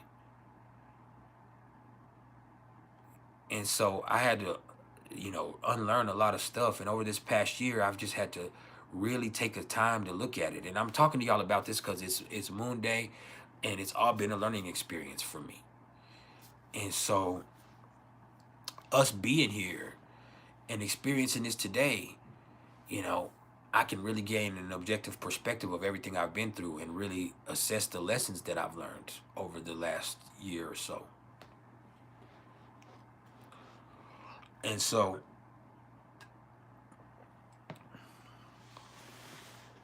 man, this Saturn being conjunct to my moon has been a motherfucker, man. I've learned so many lessons. I've really figured out some stuff about me and my life and my emotional issues. My mama died, and I saw my mama dead, and then I have my sister die last year, and I went to her funeral. And when I went to her funeral, I just couldn't take my eyes off of her body. You know, that's my little sister. And I was just watching that body the whole time. And it just really messed with me, messed with my head. To think my little sister was dead and I was still alive. My mama was dead and I'm still alive. And so it's like, man, any minute you could die. Seeing my sister like that is what implanted that fear inside of me. It said any minute, and it's true. And it's something I have to deal with, that fear inside of me. But just looking at my sister's body and seeing how my sister had to have an autopsy because she died from fentanyl. And so she had been dead for over a week by the time they had her funeral. And my stepmom and my dad wanted to have an open casket for her. And so when they have the open casket, you have to understand that body's been dead for a week. And so it's going to look okay at the beginning of that funeral. But when it starts thawing out and it's been sitting there for a couple of hours, that shit does not start looking the same. That's like, you could tell. And so I just was sitting there and I was abhorred by seeing that. And it just, it's taken me a whole year to understand what happened in this process. And I just was staring at that. And it just stirred something up inside of me, of me seeing my mama dead. And me having to be the only one with my mama's body, because I wouldn't let my sister in the room with my mama's body. When my mama died that morning, and we found her, I wouldn't let my sister go in the room. And I don't know if I told y'all this, but when my mother died, you know, I still don't know how she died. It was probably a heart attack, maybe a blood clot, which is kind of can cause a heart attack, but she died suddenly from whatever it was, because she had been sitting up, and from the position she was in, she fell down from sitting straight up, and she had food in her mouth when I found her. So she was eating something. As a matter of fact, she was eating one of those red peanut patties. So I'll never forget that, and I hate those. But she was eating one of those red peanut patties, and she just killed over. I mean, she didn't do it in front of us, but my sister came and woke me up. And I don't think I've told this story before. I'm not going to go through the whole, but my sister came and woke me up and was just like, hey, I need you to come help me wake mama up. And my sister was 10, I was 13. And so when I went in there, I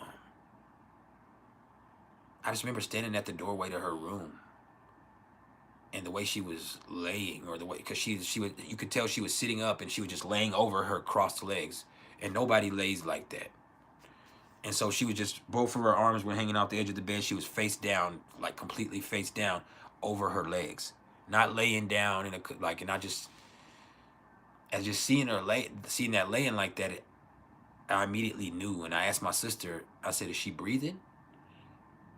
And I never forget none of this. I don't even want to start crying.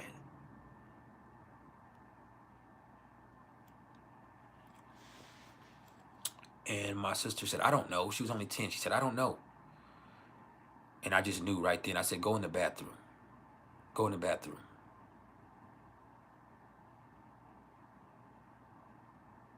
She didn't die of a brain aneurysm. She was really big, and she just had a surgery 2 days before that. I don't think it was a brain aneurysm. And she could have killed her. I would say this, another possibility that I never thought about. My mother would be falling asleep taking medication, and she took over 100 medications every day, right? Some of them pain medicines, codeine, all of that shit. She takes pain medicine every day.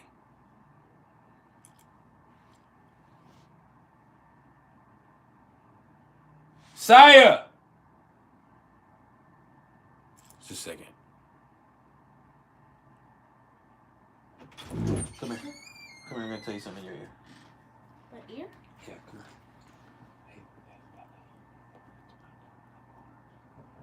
Go tell your mom. Bring it out here. Okay?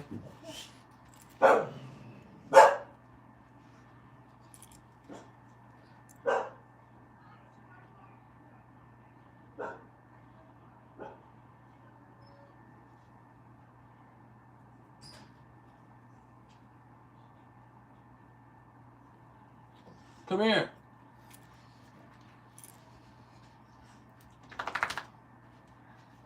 What'd she say? She said, is your mom here? I said no. And that's it. She didn't leave a paper? I think she did, but she said, I'll be coming and looking for your mom. For real? Well, not looking, but like knocking on the door. See if she's here. Well, let me check if there's a picture.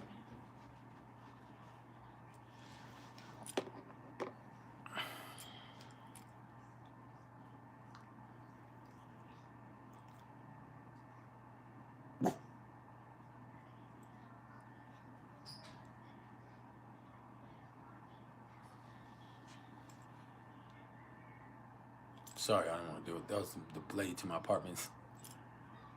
Is there something, son? No.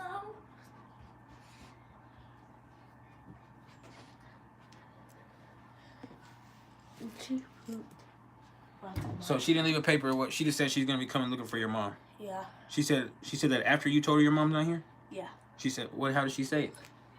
Well, she said who let her, but she said is your mom here? I said no. She was like, okay, I'm gonna come back for looking for your mom. Okay. Let me call her. Just a second. I'm smoking. I don't want them people to know I'm smoking.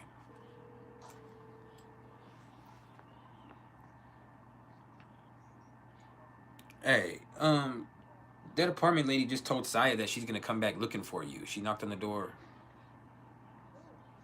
The little Mexican lady that works up there in the office.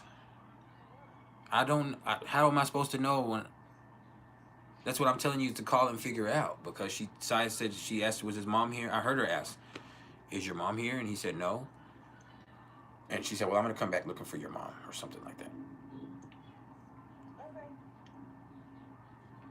And so, figure out what that is.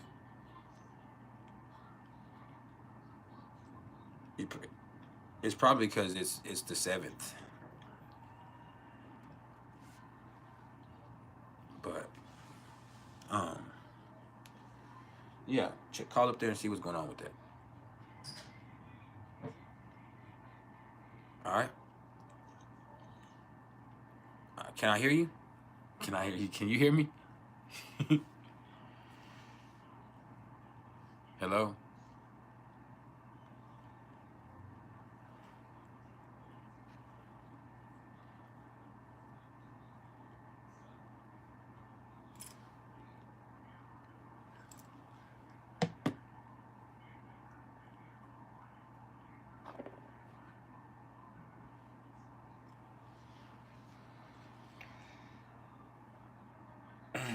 Anyway, so whatever happened, my mom could have been taking pills and fell asleep and took some more pills than she was supposed to and accidentally overdosed.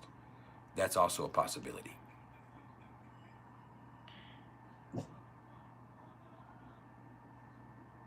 And so, yeah. All of that is a possibility. But who knows?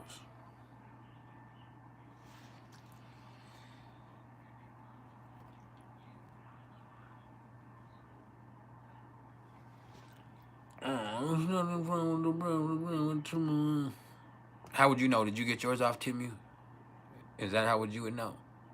Before we go any further, how would you know? See how that works. Anyway, but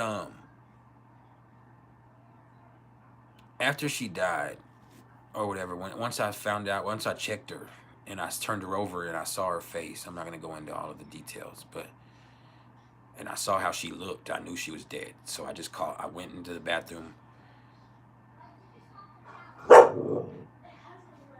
I looked my sister in the face and I just called the ambulance. I called 911. They answered. I told them my address and I just said, hey, I think my mom's dead. I'm pretty sure my mom's dead. as far as me knowing what she died from, I never knew, because my once she died, it was I'd been sick for a long time. My grandmother just said there's no point in an autopsy. Maybe she didn't want to spend the money, but she just said, you know, she's gone. We know she had all those health issues.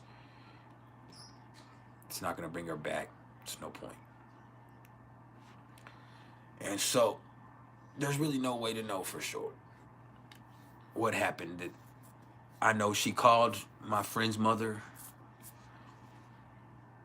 at about 5:30 that morning, and said 5:30 or 6 that morning anyway, and asked her, could she please pick me up from school because she didn't feel well.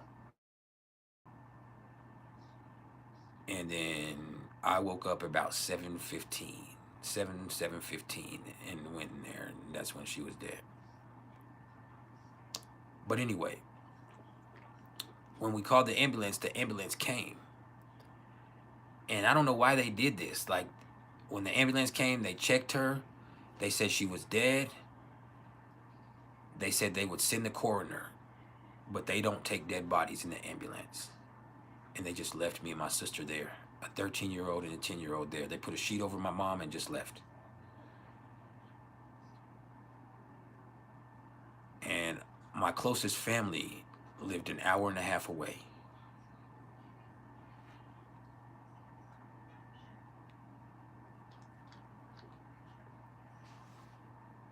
And so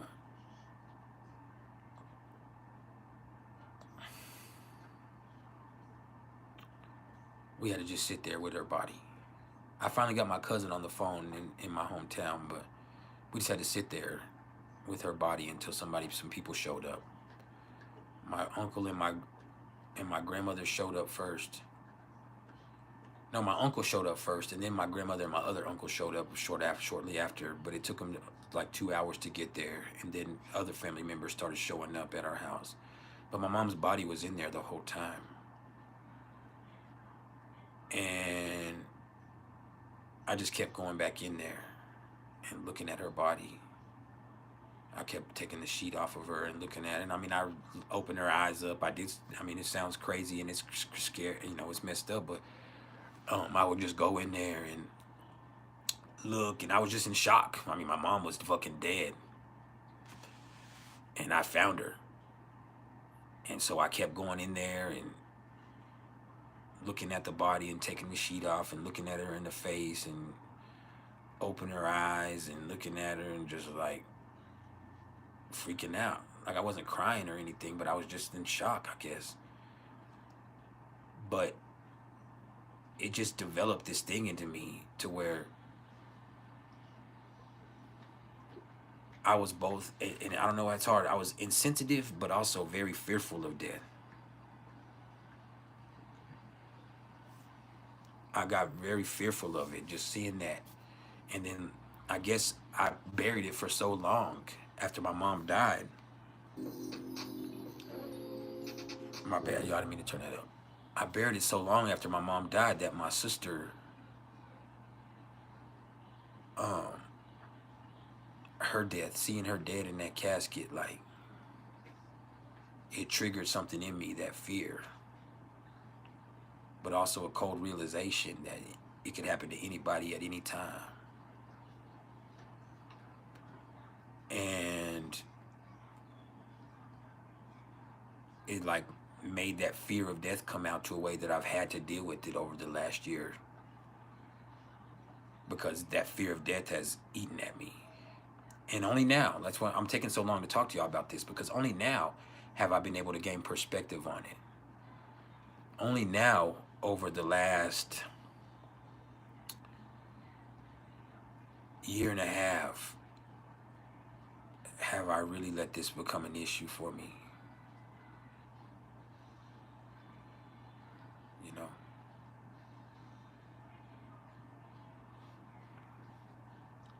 And so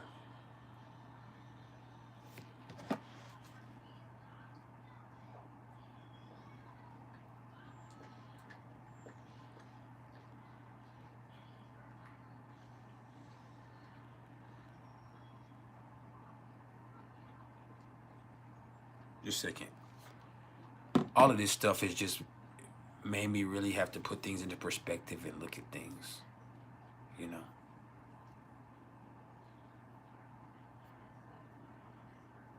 And so that's what I've done. I've had so much stuff go on inside of me that I've had to deal with this stuff inside of me. I had to figure out where it comes from so I can actually deal with it. And I'm still dealing with it. It's not over with yet. But now I understand where all of it comes from, this fear of death. This problem with feelings. Because I'm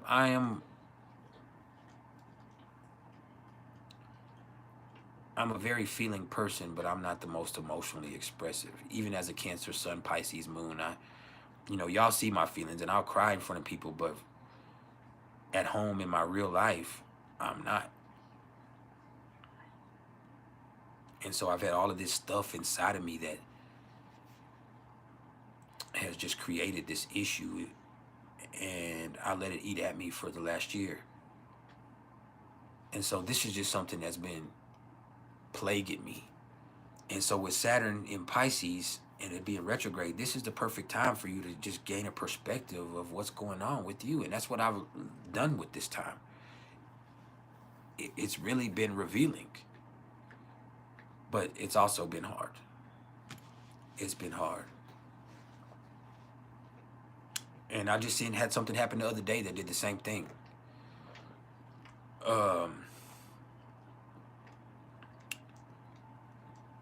My ex-wife was with this guy for years.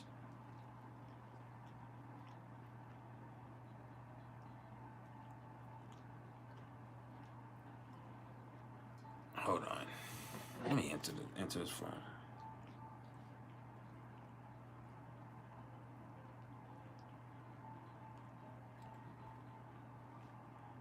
Hold up.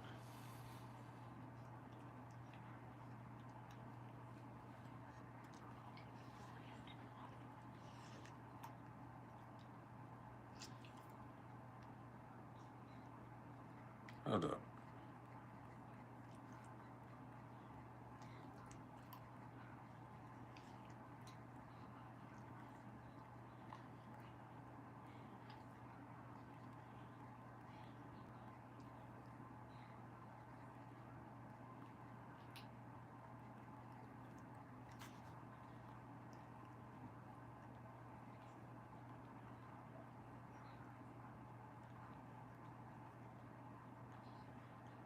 I have to answer this text, my bad.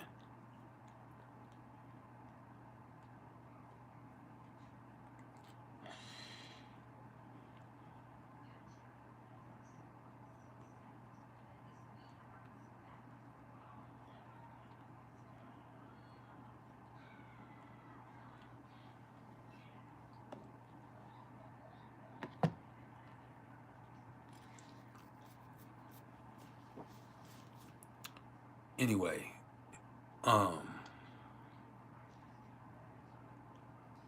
yeah. Shit was just, this whole year I've had to gain perspective. And back to what I was saying. Oh yeah, I forgot. That text distracted me. I'm sorry.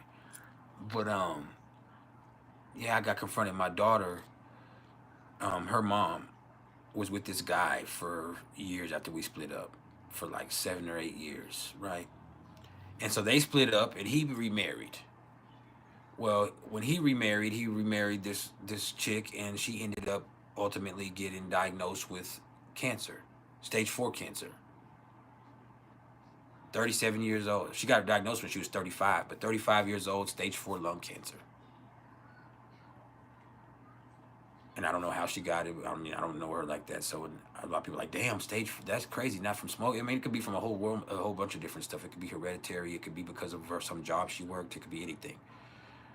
Something she was exposed to in her home, whatever it is. The COVID vaccine, however, whatever you want to blame. But she got it. She just died a week ago.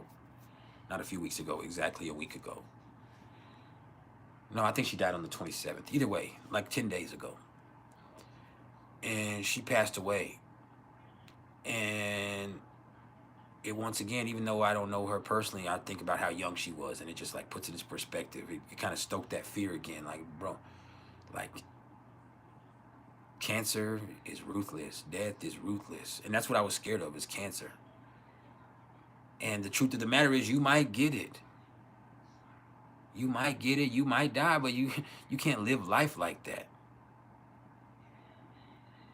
You can't live life like that. And that's something I'm learning. Like, you can't live life like that. And if you are sick and that's just something you have to deal with. Like, but being scared of it isn't going to stop it. It only makes it worse. It only creates other issues.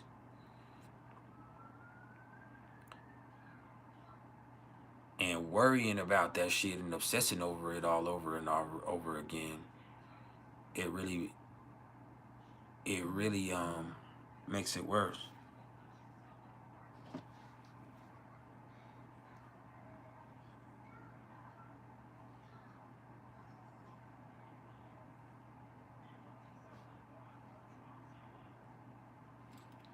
But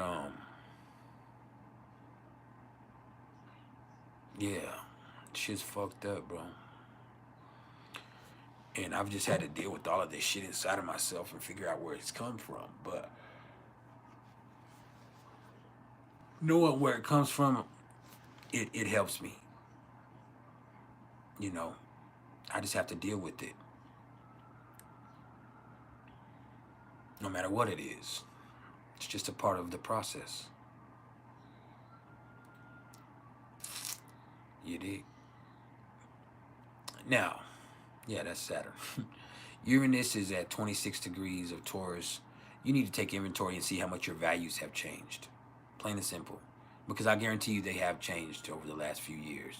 So you need to see who you are and where you stand, both financially and morally. All right?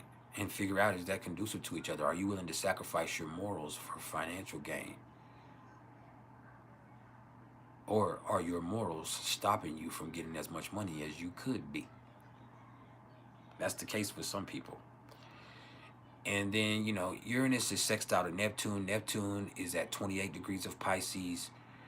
And so this is just speaking to the culture that we live in. And how the culture is so crazy that it influences the value of things, whether it's real or not. People's perceptions and projections really influence the values of things, and it also influences people's value. What society deems as acceptable might be against your values, but you have to accept it because society accepts it, and vice versa. There might be something that you actually don't have a problem with, but society has condemned it, and so now you have to take a different approach. Now, what's crazy is money also is what influences society. So there's this conducive synthesis that goes on between them, and that's the sextile. Now, with Uranus trine to Pluto, which is at 29 degrees of Capricorn, this is just where frustrations about finance, money, status, class, all that shit kind of gets to people to the point that it makes them reassess their value system. That feeling of desperation makes people act out of character. I want you to understand that when you go to the store and all of those groceries are so high, when you see the cost of living has skyrocketed the way that it has, it really makes you look at things from a different perspective, and you start really willing to change your value system to adopt to the situation. Because with Capricorn there, you feel justified in that. But then that just creates more frustration. And so you have to question your own integrity sometimes. And that's what the collective needs to do right now. All right? Because the frustration about that is only going to get worse. And with Neptune sextile to Pluto, you're looking at it as way worse than it actually is. Yeah. Hey,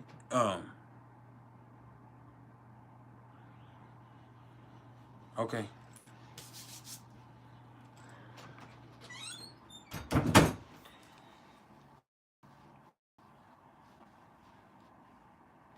That's just kind of how it goes.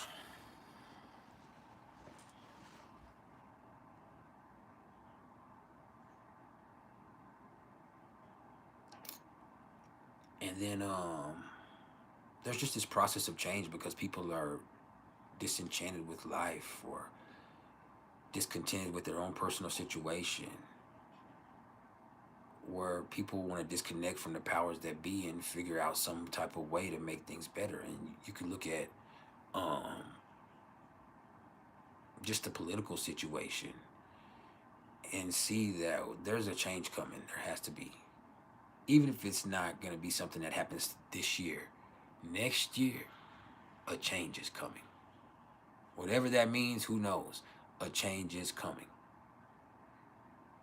When Pluto comes back into 0 degrees of Aquarius, there's going to be this feeling that things have changed completely, just like that, for better or for worse. And sometimes things are going to have to be simply destructive before they ever get constructive.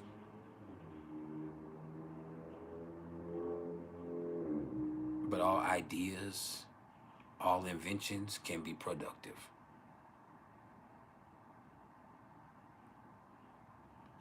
But yeah, that's kind of how it goes.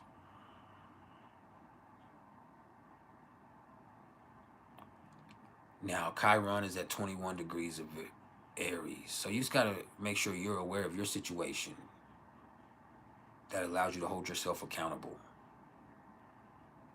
That's the first step towards healing.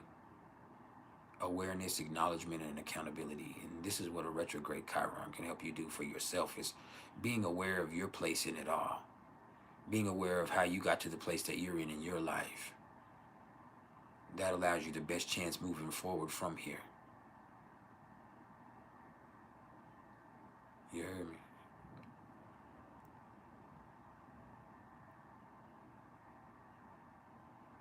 That's the best chance you got.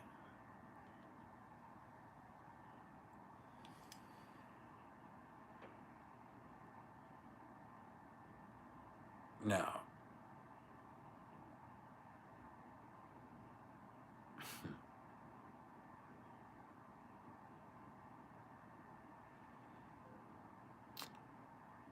the black moon Lilith is at 11 degrees of Libra. So don't get caught up in appearances. It's real easy to do.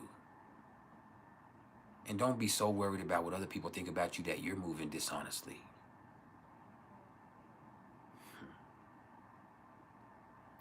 And with the South Node in Libra, you know, it's almost natural to be really concerned with other people and to be over-conciliatory, maybe codependent for some of us. But there's some things that you got to face for yourself. There's some things you can't think about. You just got to do it. Because the truth of the matter is, as much as you want to live for other people, you can only live for you. You can live with other people. But at the end of the day, this is your life. You can experience it in your skin. And you can do a lot of stuff to help people, but you also got to make sure you're right. So just remember that.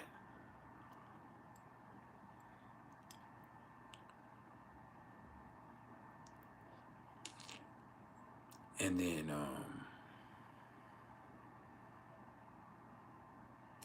yeah. That's what that is.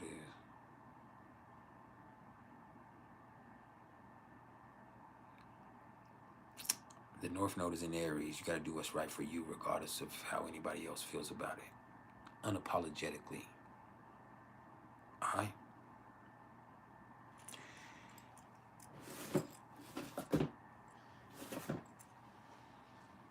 And so,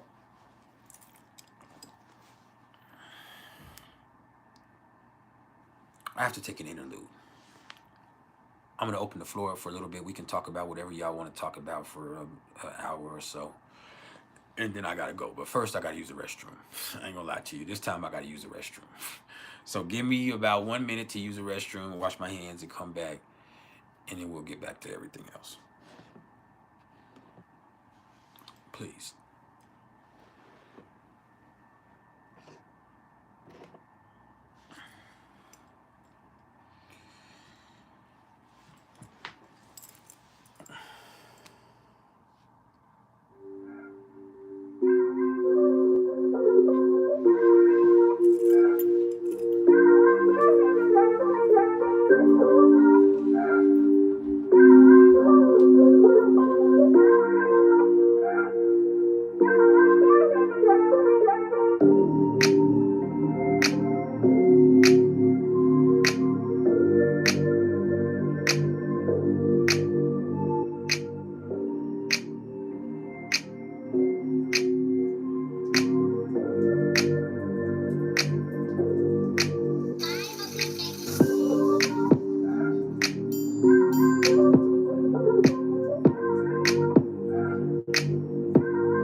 So the floor is now open for anything y'all want to discuss. It's been one of them sessions. It got serious, but I had to get through it. Saturn triggered me.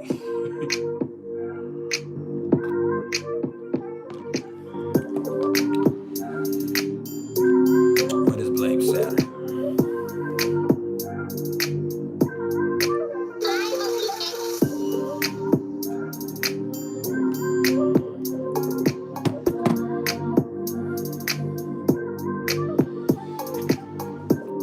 Or we can just vibe.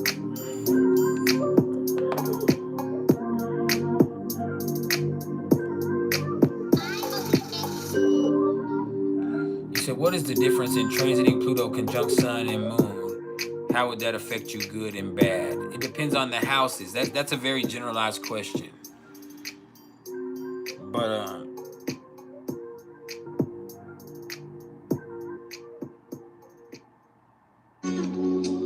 just a second, let me know. The time has come for night to be. The time for bad things to be. The time has come for the world.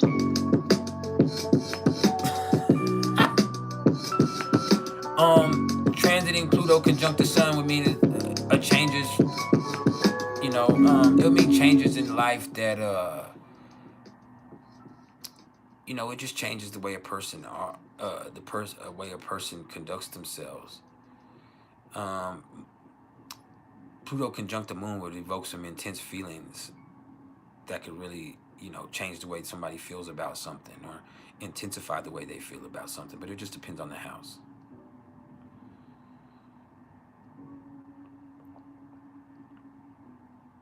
I mean,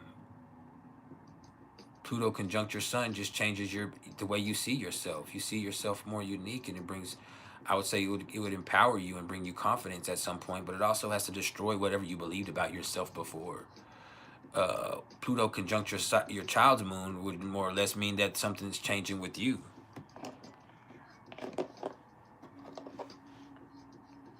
If that makes sense.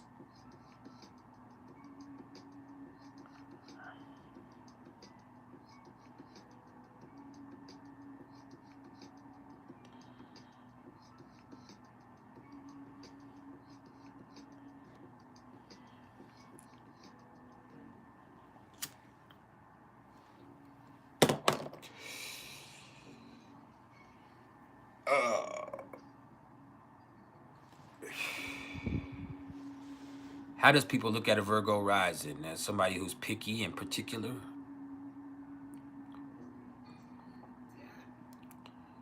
Somebody who's quiet a lot of the times and on point? But not always. It just depends on what's aspecting it. But yeah.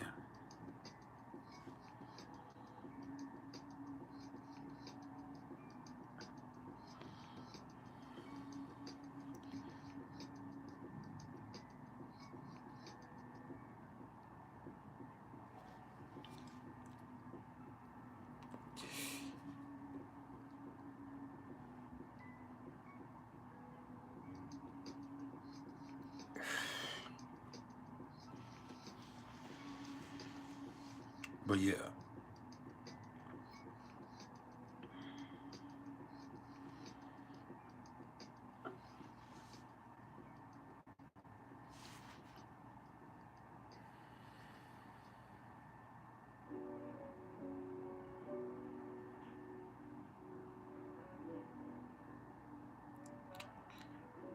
Yeah, it's a motherfucker. There's so much that I've had to unpack with all of that shit with Saturn being conjunct my moon. My Saturn return and didn't have shit on Saturn conjunct my moon. You know, in Vedic astrology, Saturn conjunct your moon is a whole process, a 7-year process. And so it's called Sadhisati. Because it's when Saturn is in the house before your moon, then in the house that your moon is in, and then in the house after your moon. So it's a whole, you have the rising, the peak, and the setting phase. I'm in the peak phase and have been. That peak phase lasts about 2.5 years. I got into that peak phase in January of 2023. And so I'm coming on the other side of this next year. But man, it's been the hardest, and nothing's happened except the stuff inside of me. My Saturn return, it taught me how to have faith. My Saturn return definitely made me have faith, because I went through a really harrowing situation to where I had no choice but to believe in God and believe in what's right. And then I also developed a lot more morals during that time. I saw that this is Sagittarius in my second house. So you want to talk about values. I went from being a person who was a certain type of way to being a person who was completely different. My values changed drastically during that time of my Saturn return for that year. I kind of grew the fuck up, but it wasn't necessarily as hard as this. Now, external stuff happened then that was really stuff worth worrying about, but I had faith. This right here is like I lost my faith. And then Saturn being conjunct my moon in Pisces, it's like you got to find that faith again. And so it's been a very interesting process.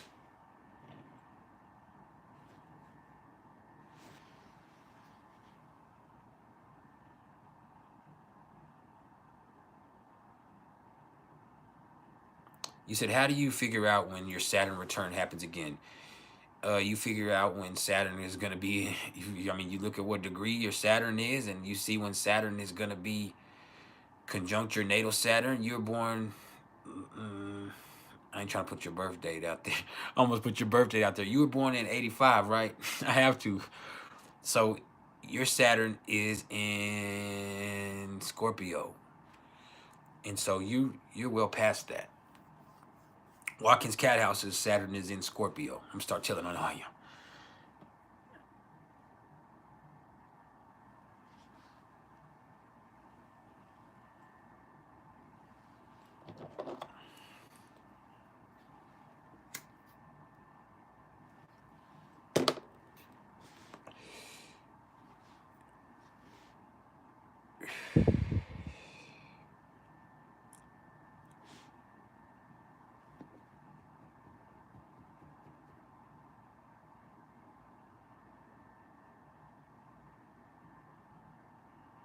Yeah, yours is in Gemini. Your Saturn return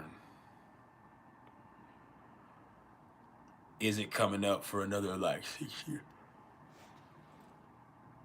Your Saturn return like 6 or 7 years. But yeah, man. My Saturn return didn't have nothing on Saturn being conjunct my moon.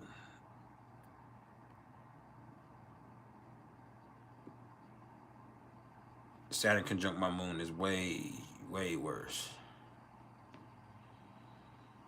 If there's a hierarchy for it.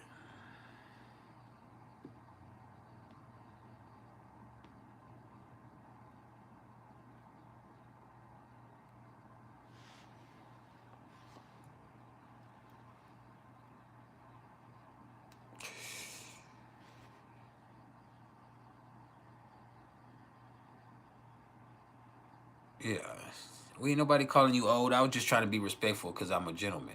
You don't want to tell a lady's age or ask a lady her age. And I just so happen to have those type of virtues. My Saturn return was not rough. I mean, it was, but it wasn't. I went through poverty and shit. I had to learn how to get my own money and shit. I went through an addiction in prison. Wait, it was rough. I went back to prison and I had an addiction and I had all that shit, but I was having fun. It was after my Saturn return, when Saturn been conjunct my moon, that's been harder on. But nothing happened. Stuff really happened in my Saturn return. Like life really got crazy for a little bit. Crazy stuff happened. My Saturn conjunct my moon in Pisces. Nothing has happened but stuff inside of me.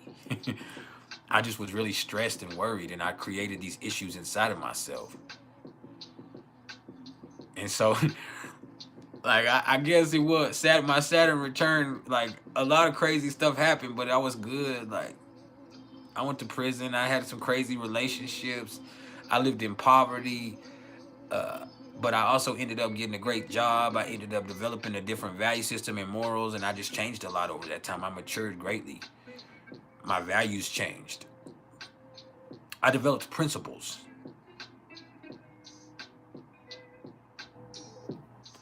What is worse, Saturn going over your moon or Pluto? Saturn.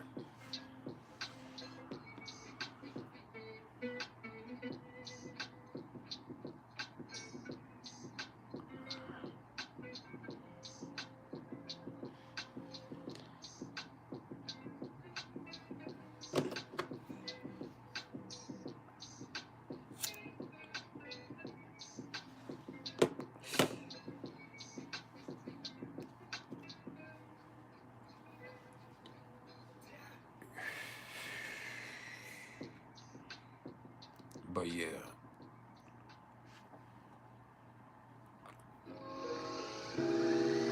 This is crazy.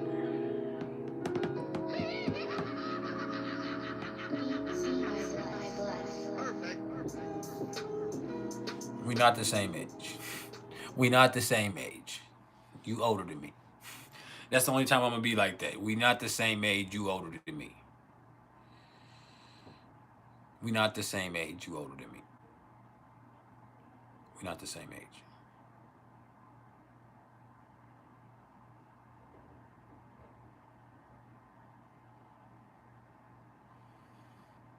We're not going through the same stuff. We're not the same age.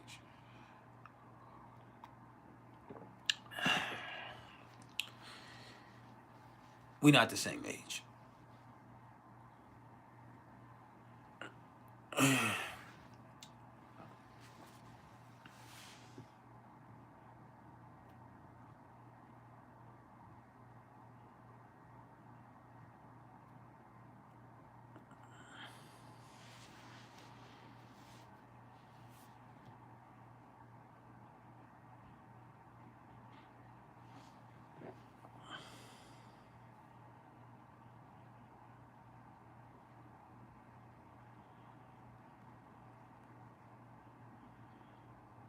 Just a second.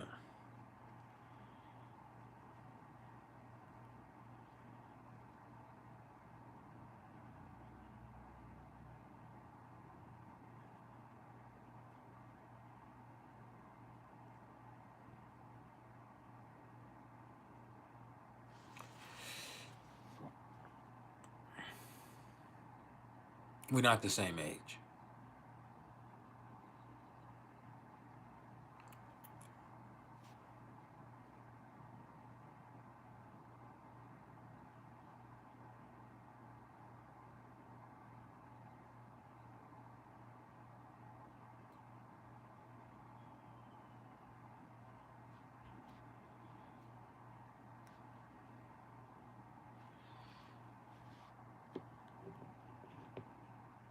We're not the same age.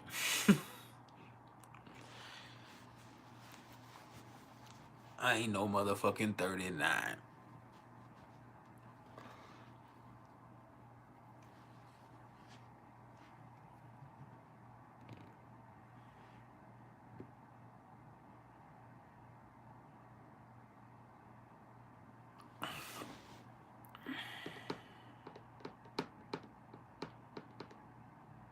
Made by Design 13. It's just quiet. It's one of those quiet days.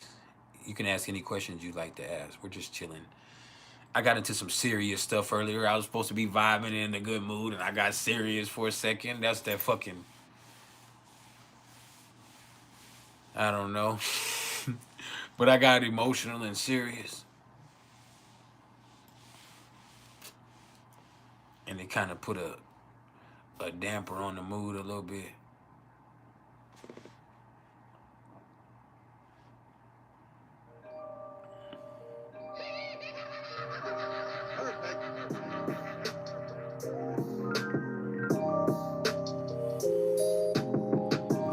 But yeah, it's kind of reflective.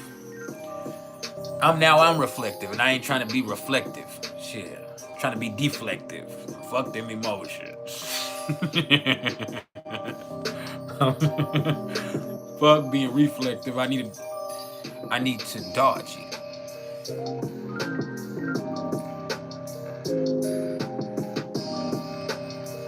Fuck all that, you know.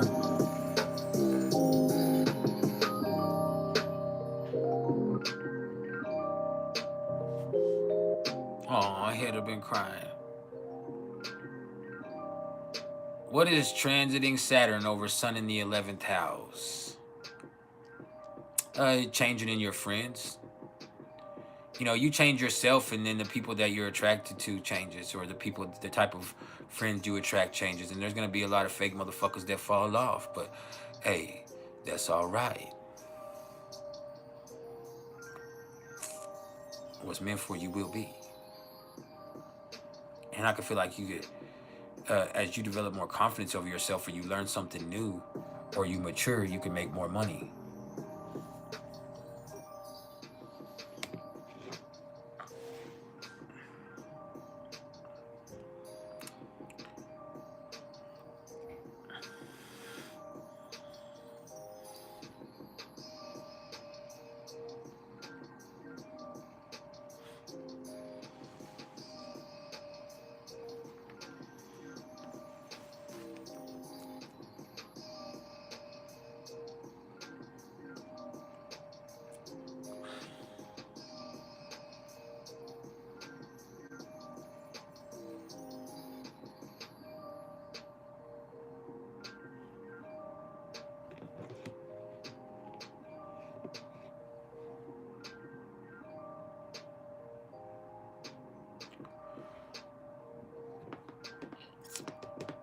Well, I think that Saturn in Pisces is reflective.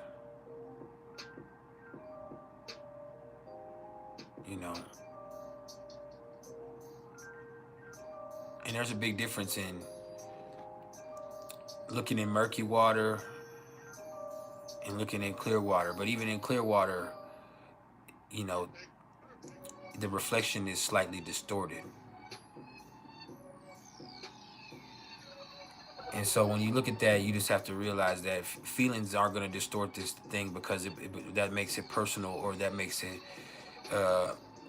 confusing sometimes.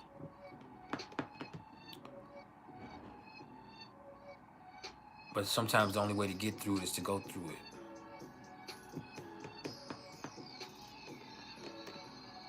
But yeah, it's just been one of those things. Me talking to y'all about that just made me realize everything that's happened in Saturn and Pisces. And it started with the addiction, then it got into death. You know, the sexual stuff, all of that stuff. But all of that is a part of the journey of maturation that I've went through. Like, I've had some crazy stuff going on in my life.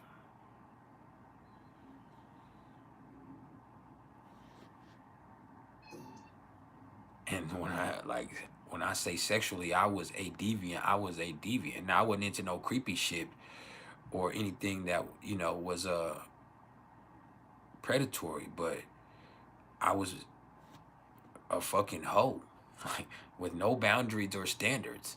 And I didn't even have to be attracted to you. You just had to be attracted to me, and that was enough, because I was gonna give you the biz knees, because that's what the fuck I do. It's a Mars in Capricorn. That's a matter of principle. It's putting it down on your ass. With Venus in Leo, all you need to do is adore me. All you need to do is want this. And sometimes with my Black Moon Lilith in Gemini, in the 8th house and in Gemini, or me having Pluto in the 1st house, sometimes just the fact that I'm doing some nasty shit was enough. It doesn't even have to do, the fact that I'm doing some really nasty, freaky shit was enough of a turn on for me to do it. It had nothing to do with intimacy or attraction. It just was all sexual. And it was just like, damn, you a goddamn freak, bro. Like, for real. You a goddamn fool, bro. Like, you don't never get enough, and it gets worse. And when you have that type of addiction, it's like any other addiction. It gets worse and worse and worse and worse and worse and worse and worse. Sexual addiction is a motherfucker. And then when you have it the way that I had it, and I don't have it like that anymore, I'm getting old. I mean, I'm sure I could if I applied myself. But when you have it the way that I had it, like I had it my way, I think there's only one person that I wanted to, that I didn't.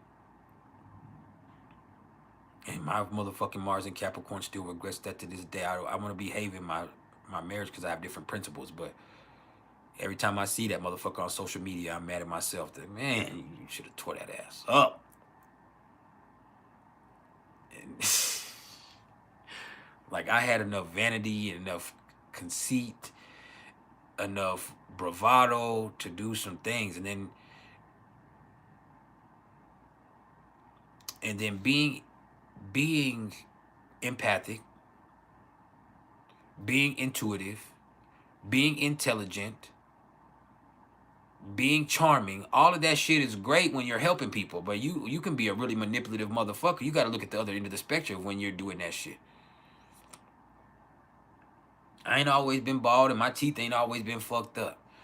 And so, and even then, even without that, I would still be me. But I mean, even still with this, I'm still me. But the thing is, like, I was a real problem, and I'm intelligent, and it betrays. It's contradictory to the way that I look, because the way that I carry myself and I look like I'm trouble, and I am.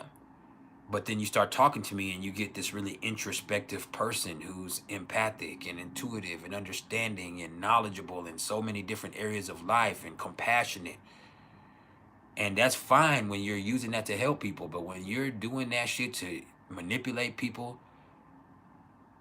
there's a thing. Then I had just enough rap skills and just enough talent and a record deal and shit to have potential.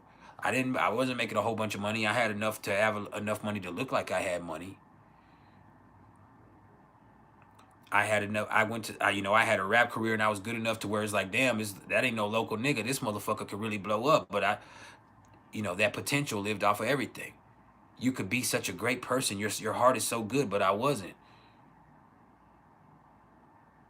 I have friends that have been friends with me for 20, 30 years to this day, that if I didn't have so much potential, they would have gave up on me a long time ago. My brother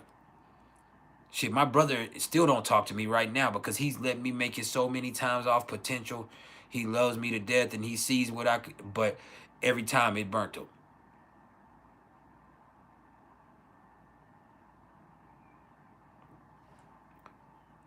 But when I say I was a hoe, look, Waterbearer, I understand you as a hoe, but I was a hoe, bro. A hoe. Like I was fucking, bro. Shit happened to me that didn't happen to other people. I ended up running into a threesome with two 60-year-old women when I was just taking the trash out one night. I had a fivesome, and two of them were cousins and two of them were sisters. Like, I did some crazy stuff, bro. And I was able to have it my way because I'm good looking the way that I am. I'm great sexually. I'm charming. I was able to do shit. Like, I was just able to do shit that wasn't right. And now I can use it to help people. But before, like, god damn, bro, I was a fucking menace. There's still some people that I've messed around with I don't even remember.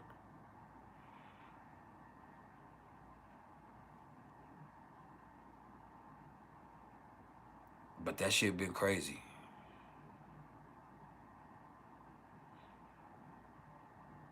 It's just like developing principles. That shit changed with my Saturn return. That's one of the things. Like, I developed principles. I had a different way of living before my Saturn return a few years ago.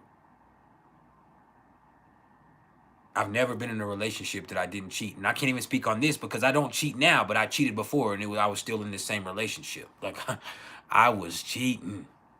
I was fucking around. Like, I was, fucking the fucking chick that works at the fucking corner store, at the tobacco shop where they sell the weed cigars and the incense I like. I was like, this was just a few years ago. Like, I was gonna fuck something, man. Like, I was gonna, like, and it was just, for me, that's just was like a part of my ego. It was a part of being me, being a player, being a nigga that just, you know what I'm saying? Like, I get pussy. It's just always been like that. Like, and I know what to do with it. And I have a reputation for such. And so being back in those days, that shit just, I had to develop principles because that's what my dad taught me, really, to be honest with you. My moon is in my 5th house, Beats.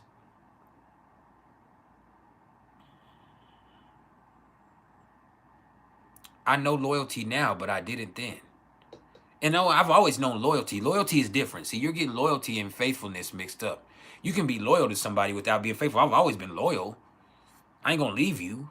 I'm gonna ride with you. I love you, but I'm not gonna be faithful. There's a difference between loyal and faithful. You understand? My moon is in Pisces in the 5th house. I don't have boundaries, bro.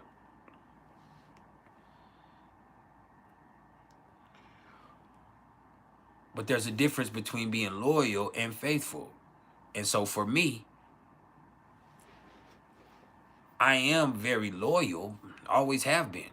I was loyal to my family and my kids, but I wasn't, I wasn't faithful. But yeah, I was also loyal to other motherfuckers. I'd be in 5, 6 different relationships at once and be loyal to them all. Just wasn't faithful to none of them. That was my problem. I couldn't just be fucking somebody. I catch feelings. I'm a Cancer Sun, Pisces moon. And so as much as I can, I be fucking out, I catch feelings. And yes, I changed for my Saturn return for the better. I just developed principles. I play a lot and I'm still going to be my flirtatious self, but there's just certain lines I won't cross. There's just certain shit I'm not going to do. It's been 7 years. 7 years since I fucked around.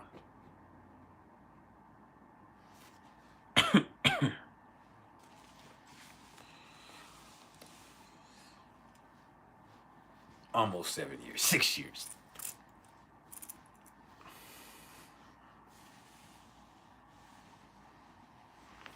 Yeah, I was down for whatever, bro.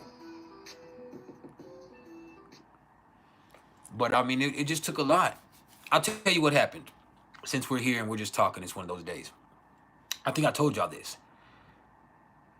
I'm also a Libra rising, right?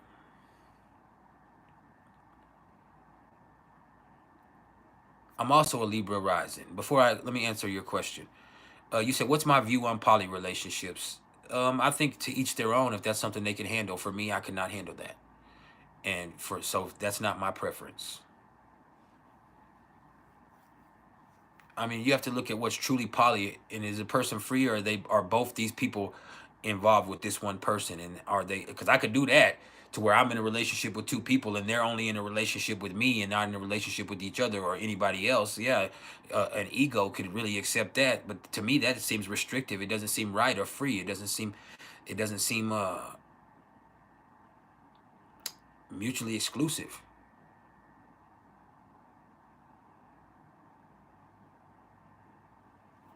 Do you dig? It just doesn't seem mutually exclusive. And so I could be in a type of egotistical bond with 2 people where there's 2 women that they're friends with each other and they love me, but I would not want them messing with each other. And that's egotistical. That's wrong. You get what I'm saying? So no, it's not something that is healthy, that I believe is healthy for me, because I could not approach that from a healthy way of seeing things. And I'm an honest person. And so because I get caught up in this egotistical expression, it wasn't. I'll tell you, I've had lots of threesomes. I've had all kinds of crazy fandangos. But I'll say this. I tried to have a threesome with my ex-wife when she was my wife. And it just didn't, it triggered something in me. I didn't like it. I've done it with other people that I wasn't in relationships with and had a great time. But I was like, well, man, see what's up with your friend. And I knew her friend had an attraction to her. So I was thinking, it's my birthday. We can convince her, and I can get with both of them and let them kiss a little bit. They might eat each other a little bit. But when I do it, I'm finna assert this thing on both of them, put it on both of them. I had this really male egotistical approach to it, right?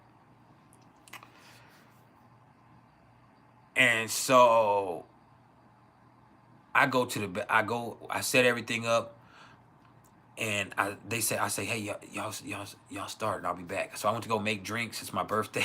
I went to go make drinks. They're in there making out and stuff. But when I got back to the room, I seen how into each other they were. And it bothered me.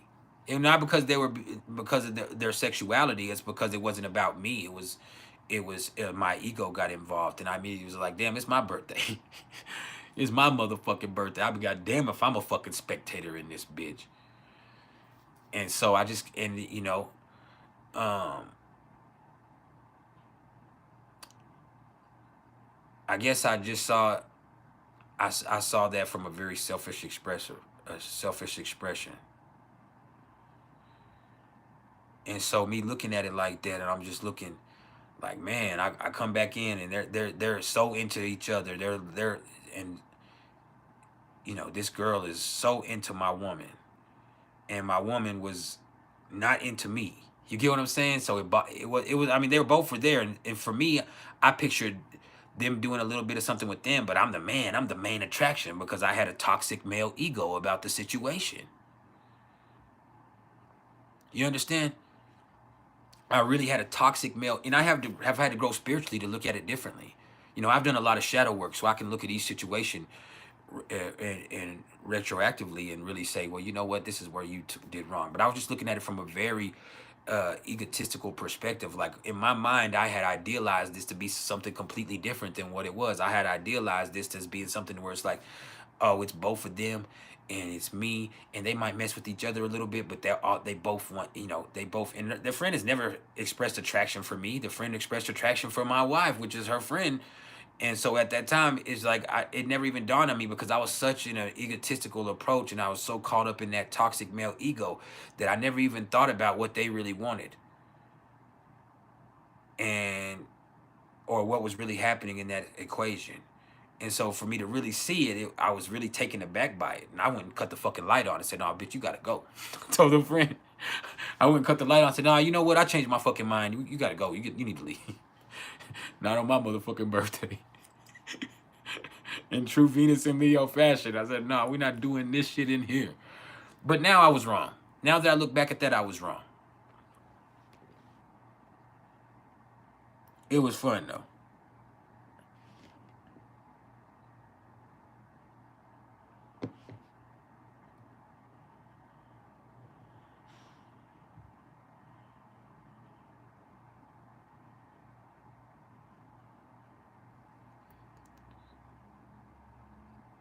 But yeah, it was one of those situations, man. But like I said, I've had all kinds of threesomes. I had a threesome with them two 60-year-old ladies, and it was one of the best times of my life that night. I put it on one of them so much that I don't remember her name. We're just gonna call her Joyce because that sounds like an old lady. Joyce and Esther. Joyce was ready to offer me to go live with her. I forgot her name. It's been years. This was in 2007. But I swear to God, like off a movie, she asked me, did I want to come live with her after I put it on one of them. And I was just taking out the trash, bro. I was just taking out the trash and ran into that situation.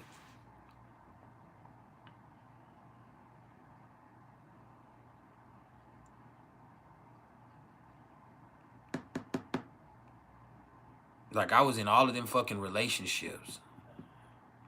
I can't, because of the way I am, people catch feelings because I am affectionate. And so being an affectionate person in that way, it builds up this facade. And it, like I said, it makes sexual experiences very ungenuine because I kind of am like that with everybody. So there's not something that's catered to each person. And this is me being honest. Like I go all the way in with everybody. I'm gonna make full on love with you in every way, form, or fashion. Fuck you, make love with you, all of it in each session. I'm gonna go do everything and with every one of them. Like you say, no boundaries. Beats by Bless Zone Out Music. No fucking boundaries. I'm gonna make fucking love with your ass like we are in love and trying to make a baby every time. And I'm probably gonna try to bust one up in you. So we trying. That's how I'm doing it in every like we finna make a baby in this bitch. And so being like that, even if the person that I'm involved in those situations, even if that wasn't their intention, they're just trying to have fun and trying to get some dick real quick, you end up having this experience that becomes something that's confusing. Cause like we just fucking, I thought this was just simple fun, and then next thing you know, you know what I'm saying, we making all this love, and I'm I'm saying all this shit and you say it, you know what I'm saying? And it's just like it just makes things awkward and complicated after that, or sometimes it just makes shit chaotic. And so I had to develop boundaries and principles. That's not something you share with everybody. I have this way that I am. I could not share that with everybody. But then after that, because I had shared it with everybody, it's hard to have a truly organic, intimate experience with my wife now, because I've done everything with everybody.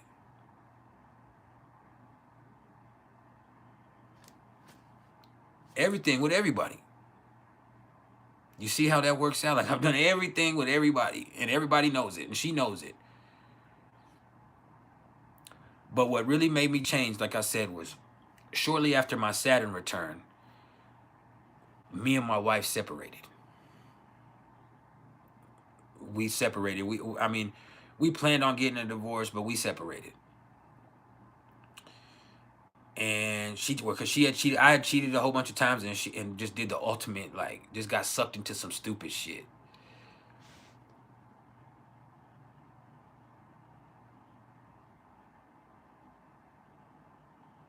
You get what I mean? Like, how do I explain this? When I say I got sucked into some stupid shit. Well, let me put it like this. I fucked the one person that I shouldn't have fucked. And I did it in the worst, dirty, like just the worst fucking messiest way at the house. Y'all want to know how trifling I was. But that wasn't the fact. It was like me and my wife had just got back together. We had split up for a little bit, and she was dating this other guy. I came back home. We got together. We had only been back together for a week, and then I fucking cheated. She got me this fucking job at the time at Popeyes. No, not Popeyes, Jack in the Box. She got me a job at Jack in the Box, right? And the problem is the Jack in the Box was closed for remodeling. So they were training us, and we were there at work, but we weren't never doing anything. And so I'm working there, and I didn't realize her and her ex worked there before I worked there. And so her ex went to prison for almost beating her to death, right? The guy, me and her had kids, and we messed around, but we split up. I got married to somebody else. We weren't married. She ended up with this guy. She was with him for a few years, you know, while I was with my ex-wife and raising my daughters, but her and I still were messing around, and it was just real messy. But anyway, he beat her almost to death a couple of times. He ended up going to prison for it. But I'm there. I'm living in a new town, and I'm already trifling. So in my mind, I'm looking for some new pussy. I'm working at this bar. I just started working at this bar, and I'm in this new town. So I want, and you know, my mind was never on being faithful. My mind was just, you know, I have this relationship, but I'm me. I'm still gonna fuck, you know, in my mind, hoes. So I'm still gonna fuck around. And so I'm at the job, and this real tall ass just burst of energy. This other chick just came onto the job, ghetto than a motherfucker. Just came. She said, "Oh, you Heather's man." She tells me, "Oh, you Heather's man." And she just the way she said it, she's like, And I should have picked up on that, but you know how men are. My dick was already thinking she done spotted me. She's the best looking one here. This right here is gonna be this something that looks she ghetto enough. This shit look easy than the motherfucker. And so I'm like, got me one, coach. Never even thought about the implications of it all. Never even thought about why she said that like that and why she was on me like that. Like she was just on me immediately. Ooh, you Heather's man, and that just she's on me. And she's just saying it with a sly thing. And my stupid ass should have picked up. I'm game tight. I should have picked up on that shit. But I didn't. And so, ultimately what ended up happening was, is she, we fucked. My wife went out of town. She was my girlfriend at the time. We weren't married yet. But my wife went out of town to go take the kids to Colorado, and so she was gonna be gone for a whole weekend. I was just at home. It was like my second weekend even living in the house with her, and she done got me this job, and now I'm fucking this bitch from off the job. So I take her, and we had a roommate that lived in our house at the time, and I didn't want him to come home while I was fucking with this girl because I didn't have nowhere to take her but the house. And so I called I called the roommate. I'm like, hey, are you coming tonight? He's like, no, I'm not coming tonight. I'm going to my girlfriend's house tonight. But I guess he heard me with the girl in the background, which it could have been anybody because I worked at a bar. But he told on me. But anyway, basically I fucked this girl. And so as soon as this all happens on the weekend, my wife comes back on Sunday, I'm asleep. I guess she goes through my phone while I'm asleep in true Venus and Scorpio fashion. I wake up and she just like, so how long you been fucking Nina? And I said, huh? And she said, of all people, you had to fuck Nina. You had to fuck that bitch. And that bitch knew what the fuck she was doing too. So it turns out I just got by a messy ass bitch like a dumbass, just trying to be messy and play in her face because that's who her ex was cheating with. And so now this girl done fuck both of her niggas. You get what I'm saying? Both of her men. And it's like, oh, I got you. You know what I'm saying? That's why it was, oh, you're Heather's man. And it was just like, it didn't even matter if she was attracted to me or not. It helped that I was attracted, but that just made it easy. Like I was so egotistical and so caught up in myself that I never even realized that I was getting played into some messy ass shit. You feel me? And so all of this stuff happens. I fucked her, and then she fucked the kid's barber. My wife fucked the kid's barber then.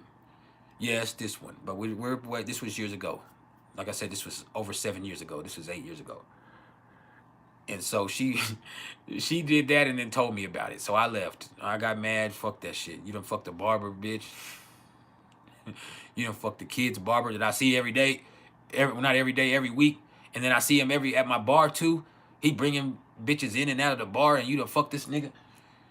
And it just bothered me because she played me because like a week before that, she was like, listen to this music. This is J-Bo, the barber. And she playing his rap songs and shit. And I never even picked up on it. I'm just like, man, nobody give a fuck about that nigga. But turn the fun out. She playing the song because she fucking him. And so I leave. We split up for like a year and a half. Like, like 20 months. 20 months. And when we split up, we're still involved with each other per se because we still have our children.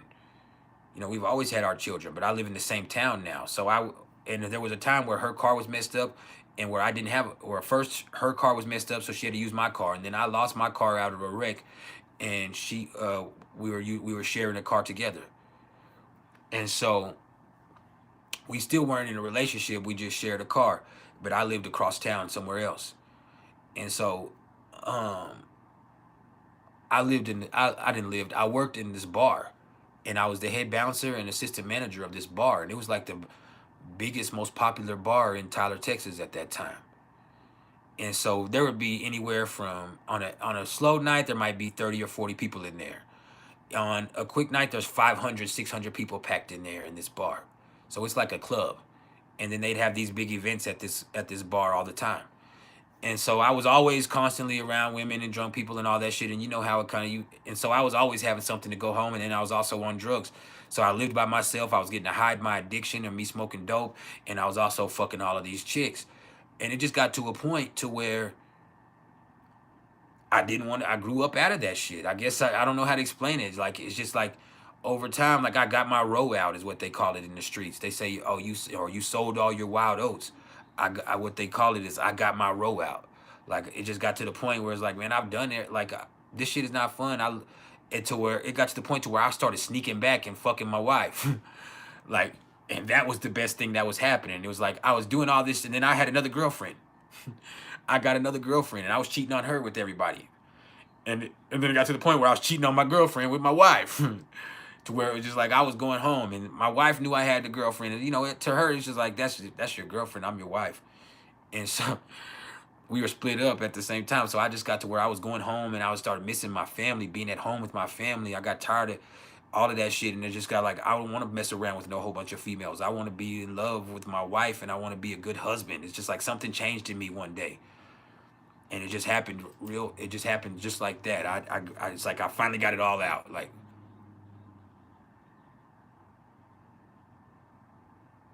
I finally got it all out.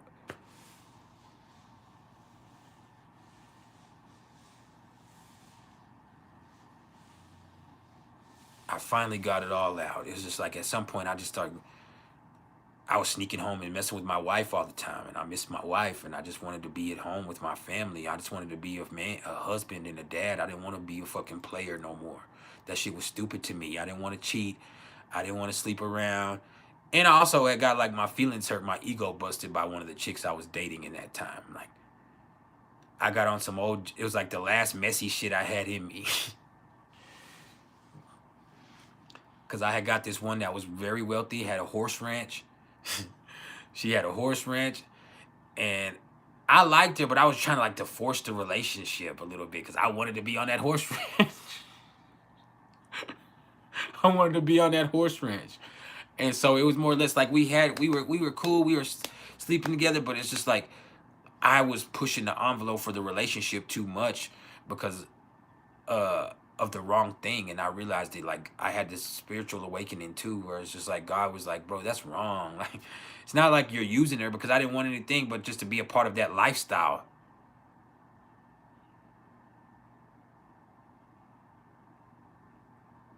Like, I just wanted to be a part of that lifestyle. It just like, she showed me a whole different lifestyle that I had ever experienced. And so when I was over there, and I spent like every weekend over there, when I was over there, it's just like a whole different lifestyle. Like, man, in this big ass mansion with all these horses and shit. And it's just like this lifestyle. But then it was just like,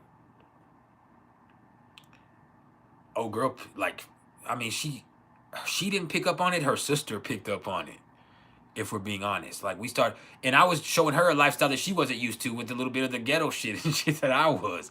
And so it just got to a point to where it's like the differences in our lifestyle made a big difference. And I wanted to desperately be a part of that lifestyle, but that's not what I'm used to. That's not where I come from. And her, she's not used to the way I am and the way that this is. And so it's just like there was a big clash in lifestyles. And so it got to a point to where they were very uppity.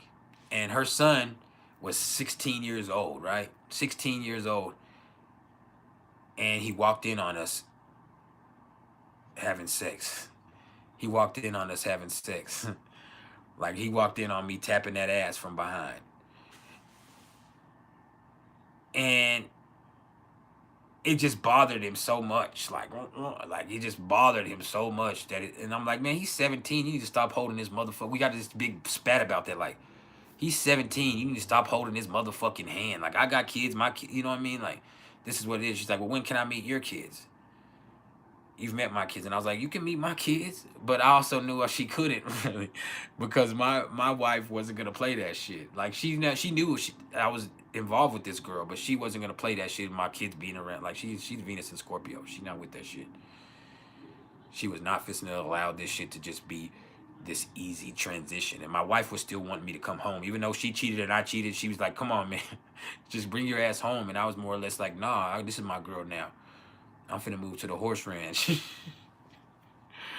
And so, anyway, it just got to the point to where, like, her sister caught on, like, her sister got in her ear and was just like, this difference in y'all's lifestyle, like, him trying to force this on you, like, you ain't gonna save him from the fucking ghetto.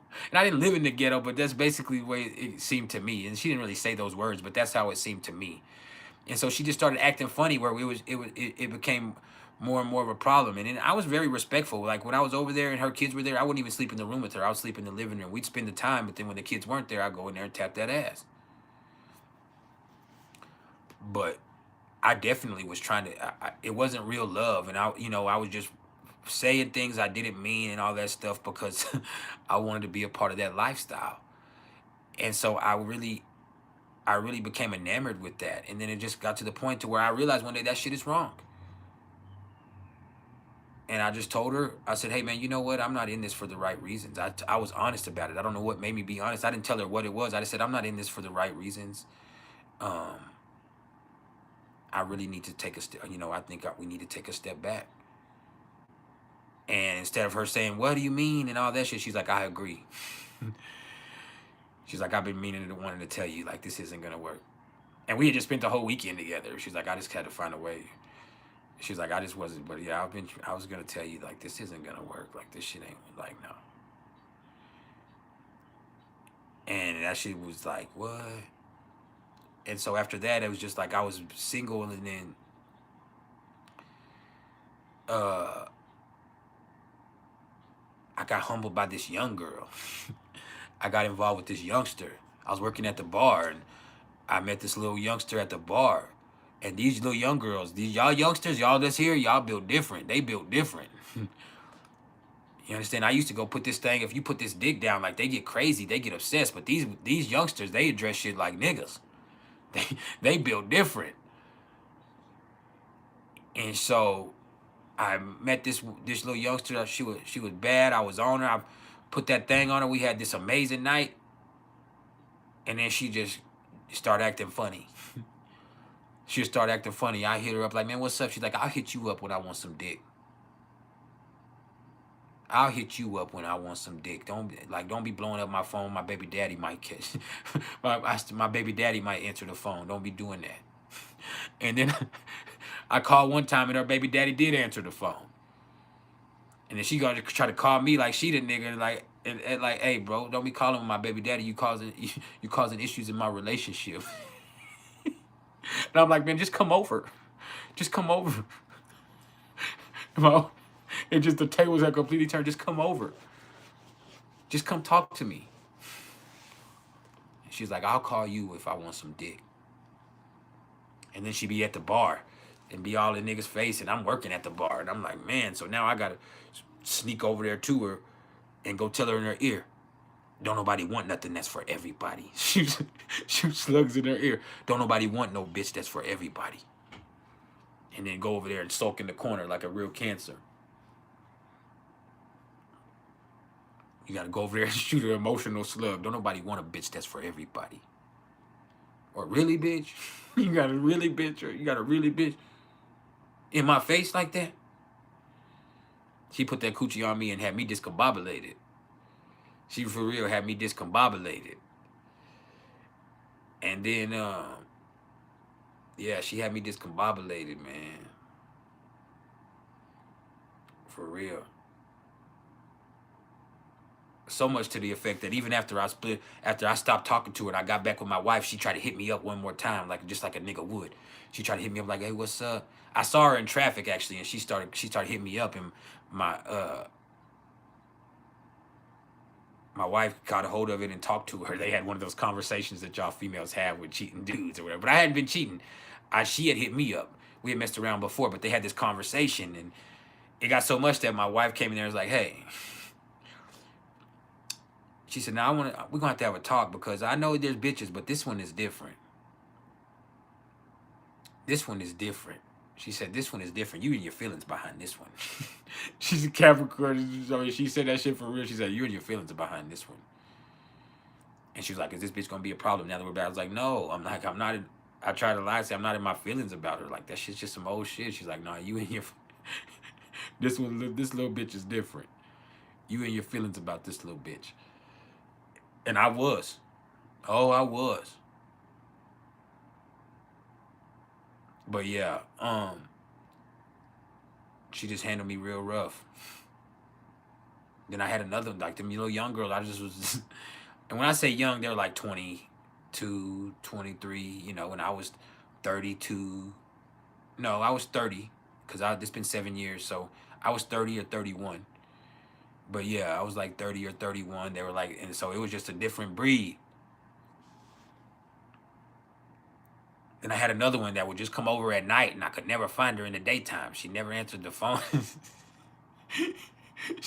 Motherfucker lived a double life. Like, these little motherfuckers is niggas these days.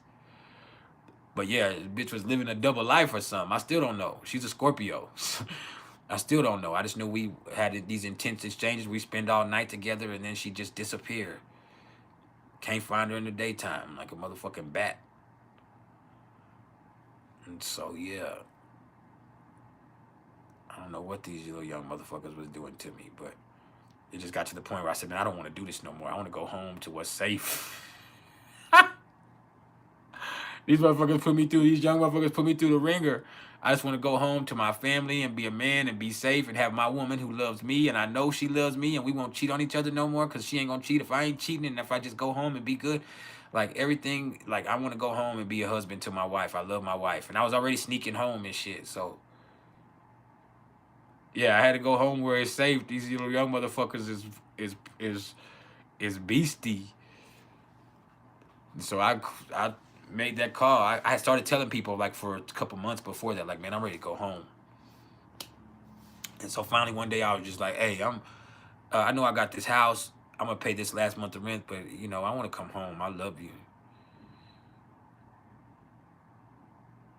And I think it had also got like right to the point where she was starting to really entertain other people. Like that whole time we were split up for over a year and a half. She wasn't seeing other people, but for that last couple of months, like she had started entertaining another dude at least. And so I like something like, hell no, I'm going home. I don't want to do this no more. I'm going home where it's safe. And so I went home where it's safe. And I think I only messed around. After I went home, I was pretty faithful, but I think I messed around one more time after that. Yeah, I think I cheated one more time after that. 2 times. I lied 2 times. With 2 Pisces. They're both Pisces. But yeah, one of them I met on Facebook, I think. And she was a nice girl. But Pisces sun, Leo moon. She was real cool. And then another one, she worked at the convenience store. She was just the clerk at the store. And it was just like habit. I wasn't even, like I said, you have to break habits. That's addiction. Like it was just like habit for me to do that. I wasn't even, the first one I was attracted to, the Pisces, they're both Pisces, but the first one, the Pisces sun, Leo moon, I don't know the other one's moon, but, because I never asked her, I just asked her sign. But the one from the store, it was just like out of habit. I just, like, that's how easy it was for me to do. And that's the type of shit that was just natural for me to do that type of shit. Is I met her at the store. I noticed her noticing me. And it was just like, boom. After that, one night I creep over there and knock it down one time. And then I was like, man, you're tripping. Like, you got a wife. Like, you weren't going to do this shit no more. And then I finally stopped. That was 7 years ago. But I finally, for real, just like, you know what? I'm never doing that shit again. And you have to be a man means to have self-control. And that's something you never understood. You thought you were the man, but you ain't even a man because you have no self-discipline and no self-control. And so me developing self-discipline and self-control was a big part of my maturation process. It was just like, as I'm going through this Saturn return, like, bro, you got to be a grown-ass man. And a grown-ass man don't fuck everything just because he can. And so I just had to develop this point in my growth process where that shit ain't worth the effort. That shit ain't worth the trouble. It ain't worth. And then I started developing things I was proud of. As I went through my spiritual awakening, I started being proud of being a man that was faithful. I started being proud of the fact that my wife can pick up my phone and answer at any time, no matter who hits me up. Like, that's something I'm proud of because I never was that person before. There's something I'm proud of that even though I play a lot and she gives me a rough time, my wife doesn't think I'm messing around because I'm not. And when I stopped messing around, she stopped thinking I was. As much as people say, "Oh, you're just suspicious," no. When I stopped messing around, she stopped thinking I was. She was always paranoid about me messing around because I was fucking messing around. And so the things started changing. Then I started being proud of the man I was presenting to my children, and I can also be somebody that isn't bringing bad karma back on my daughters. And so all of that stuff, I just developed this thing. Was like, after I went through my Saturn return, I started being proud of being a good man. And I wasn't before that. I was proud of being me. And I had a lot of cockiness and bravado. But I just developed this thing where I was very proud that I was a good man and that people trusted me when people couldn't trust me. And that my wife could trust me and she couldn't trust me. And that I was a good example to people. And so I play a lot and I'm flirtatious, but I also have a certain line that I draw. I don't fuck around. And so I might play and be entertaining and entertain, but there's also a certain line that my lady is confident that I won't cross. And so I've instilled that type of confidence, and it's taken years in that process. But, yeah.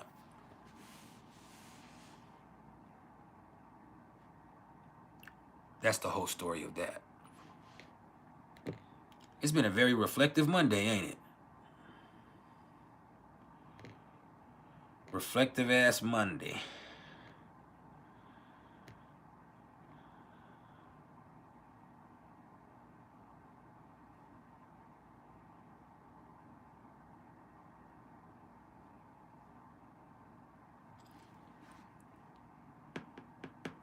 But yeah,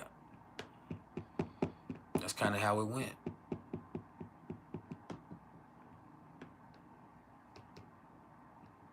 But if any of y'all want to try to entice me, I welcome you to. That's how much I misbehave. If you want to try to entice me off the off the righteous lifestyle and test my will, I invite you to do so. I don't have no qualms about it. I'm not the type of addict that wants you to just stay away from drugs. I want you to get high around me. Test my will. Throw it at me.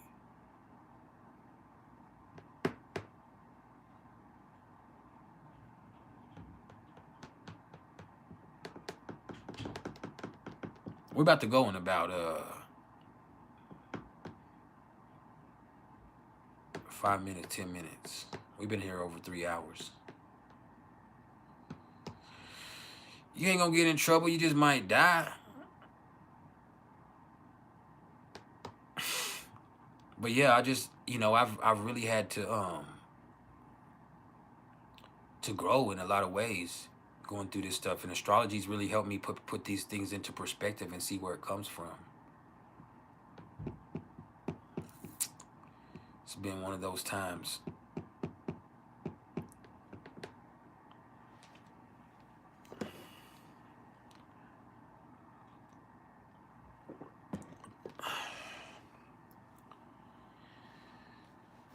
It's been one of those times.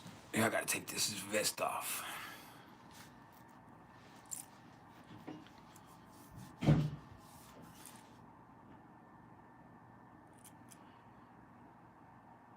The only thing I can say I've been really great at is being a dad, and I've always been, except to my daughter, but I've always been a great dad.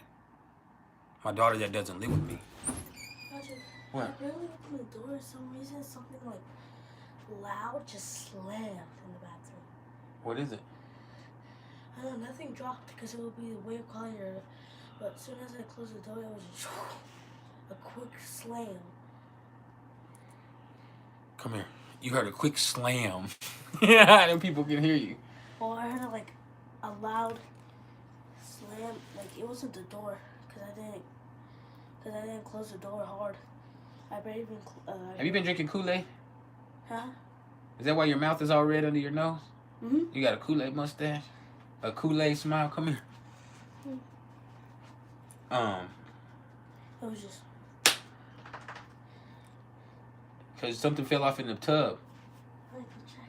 Go see if the soap fell off in the tub.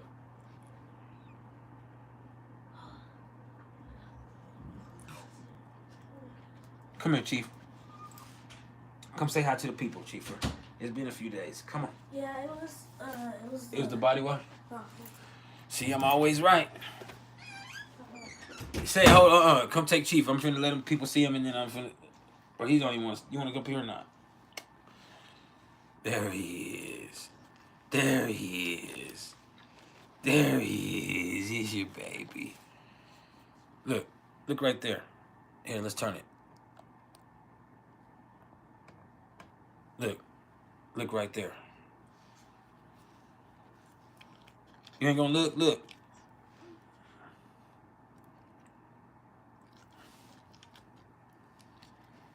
He's my baby. Give me kisses. Yes. Nope, give me kisses. Yeah. Yeah, that's my baby. No, boys don't kiss on the mouth. You love me?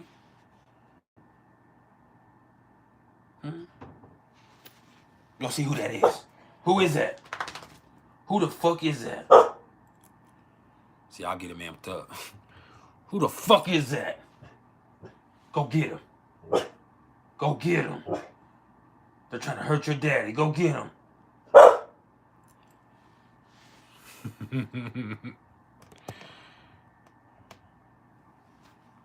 You gonna let him get your daddy? Go. Who is it? Who is it? Come here.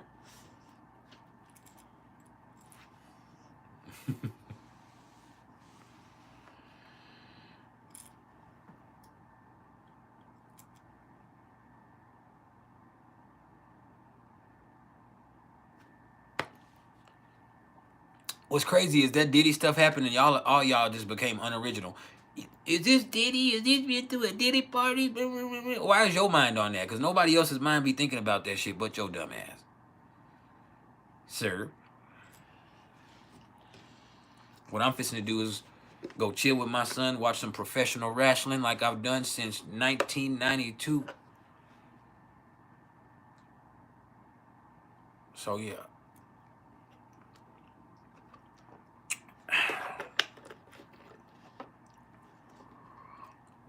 Sorry, I have different beverages. I got tea for my throat. I got peach juice.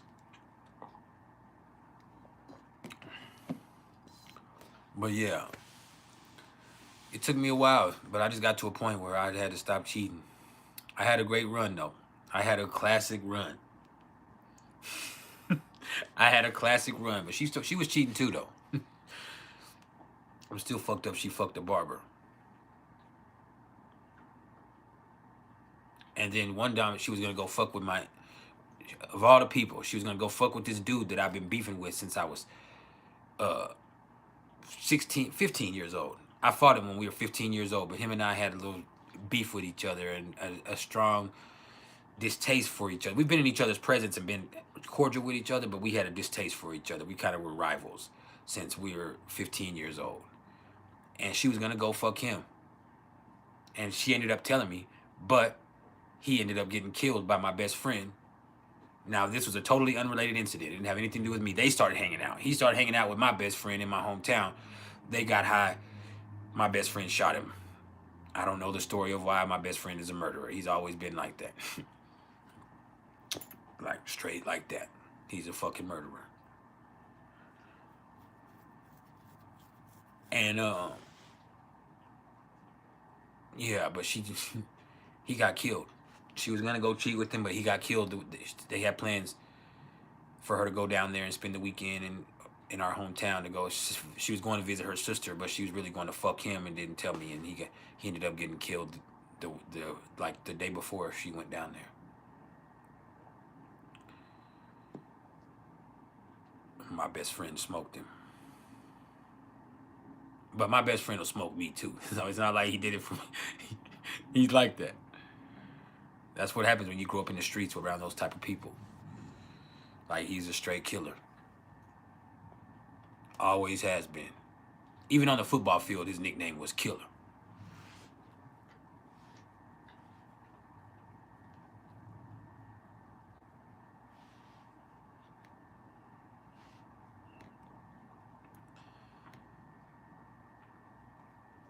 And he's a murderer.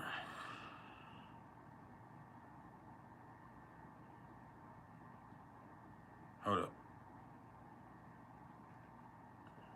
Somebody sent something to me. I'm trying to see what this is.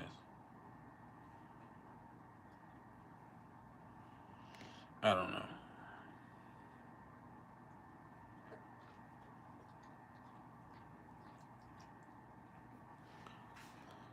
But yeah. It's been one of them sessions. Shit was crazy. I lived a crazy life.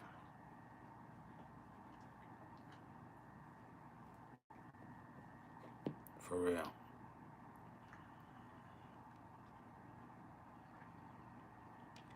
And especially sexually, stuff happened to me that only happened in porno flicks. It only happened in pornos.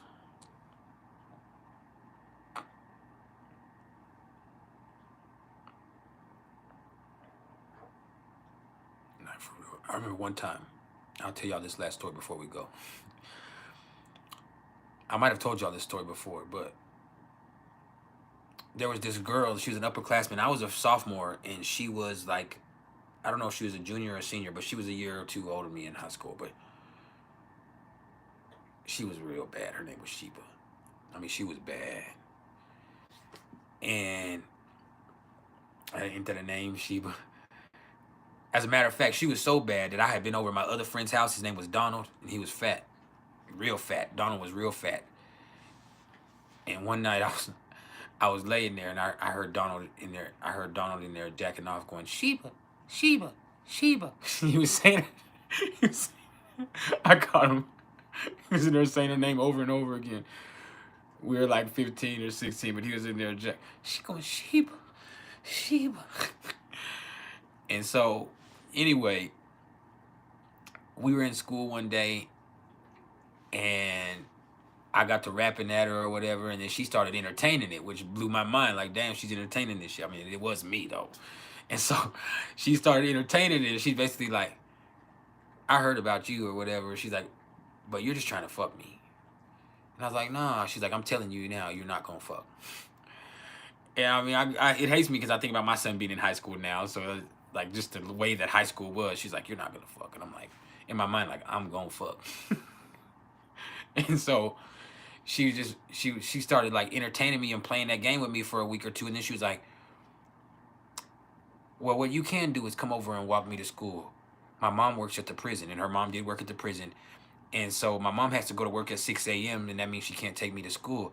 And so she drops me off at my uncle's house, but my uncle goes to work at 6:30, and school don't start till 8 o'clock. So you can come chill for a minute before school and then come walk me to school, which is like 2 blocks. And so I went over there. As soon as I got over there, she's like, you know we're not fucking, right? And we fucked within 10 minutes. But anyway, that's not the meat of the story. So we have this little quick session, and she's like, oh yeah. She was like, I want you to come over to my house this weekend. You're going to be my boyfriend now, or whatever. We're going to be together now, but we can't tell nobody because my mom's racist, right? And so she's Mexican, but she's like, my mom's racist. She don't want me messing with no black dudes. And so I'm like, bet. She was like, my mom goes to work at 6 o'clock on Saturday, and she works till 6 in the evening. She works 6 to 6. She was like, so on Saturday you can just stay at your home. She stayed in the hood where my best friends live. She's like, you can just stay at Byron's house, which is my best friend. She's like, you can stay at Byron's house, and then you can come over here, and we can get it in all day. We can spend the whole day. And she's like, she basically like, yeah, just come over. So it's a Saturday. I stay the night at Byron's house. I get up. I don't think she expected me to get up at 6 a.m., but I get up at 6 a.m. for that coochie. As a true youngster would. I go over there. We go in, we get it in. And so she has a cousin there. And I'm like, man, she's like, my cousin, she's like, she might mess with one of your homies. She might. So I call my homie, my other friend that I know who's what I would call back then as player like me. And I'm like, hey, come over here. It's another girl over here. Come over and see what's up. So he goes over here to go see what's up, and she's not really feeling him. And he's kind of throwing a fit. And so he's trying, but it's not working out. And I'm having sex with Sheba in every way, form, or fashion. We did it all in the room. It was my first. She scared me because back then I wasn't into everything. She turned over and was like, let's do anal. And I was like, I'm not doing no fucking. I'm not an ass fucker. I remember now, it's different now these days. But back then I was like, I'm not an ass fucker. Hell nah. Because that was like a bad thing when I was in high school. Like, no, I'm not an ass fucker. We can do everything else, but I'm not an ass fucker. But it was that advanced. She was like 17, 18, whatever. That's fucked up, but that's the way it was in real life back then. I was 16. And so basically, I'm walking around in her mom's robe. We doing it in the bathroom. We doing it in the kitchen. We doing it in the living room. We doing it all over her room. We do it in her mom's room, right? And I'm just doing it in her mom's robe. I got her mom's robe on, and we all over there. Probably 6, 7, 8, 9 times we did it that day. And so she ends up getting mad at me because my friend, he gets in his feelings and can't, because her cousin ain't letting him have no action. And so my friend like says in front of me, like, why don't you know, and this is trash, but he was just like, why don't you try to get in front of her? He's like, why don't you just, and I didn't say nothing to him. Basically, he was suggesting that both of us with her, and I didn't say anything to him, which I should have, but I didn't. Plus, he's a murderer. And so, and she's like, nah, both of y'all leave. I didn't say nothing to him when he said that. And she's like, hell nah. She told him hell nah. She's like, matter of fact, both of y'all leave since you didn't want to say nothing, since you just gonna let him talk to me like that. And I'm like, damn, like, all right. So we leave laughing and shit. And Monday comes, she don't show up at school Tuesday comes, she don't show up at school. The whole week goes by, she don't show up at school.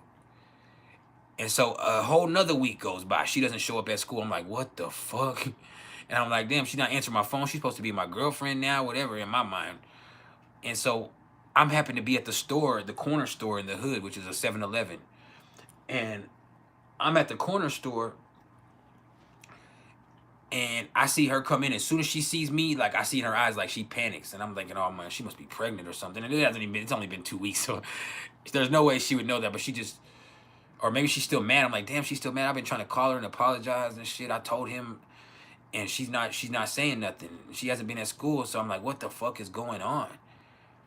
And so as she comes in the store, she sees me, and then she just, like, goes to the back of the store, and she's, like, telling me to come here. She's like, come here, come here. And I went over there, and I'm like, what? She's ducked down. She's like, you cannot let my mom see you. I was like, your mama don't know me. She's like, yes, she does. She said, my mom she suspected that I was in here doing stuff, and she has cameras all over the house.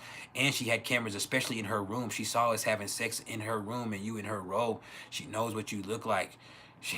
She was like, you got to get out of here because my mom is tripping. Like, she's tripping. You got to get out of here. And I'm like, why? And she's like, man, just leave. Like, my mom's like, she's tripping. And I'm like, what? And sure enough, I got out of there. Her mom never saw me, but I got out of there. And I never saw Sheba again until we were grown. She never went back to school. Her mom pulled her out of school and everything. Sent her to the other school. But she still didn't move her out of the hood, so she was still in there getting smashed in the hood. And she was the freak. Little did she know, her daughter turned me out. We did it, yes, but she turned me out. Her daughter was ass fucking and everything back then, and so that shit was like, it was moot. It was a moot effort. But that shit was crazy though.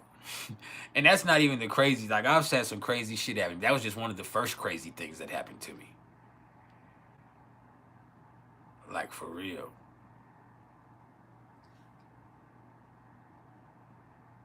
I mean, no, that's like the third or fourth, fifth crazy. But yeah, that's some crazy shit.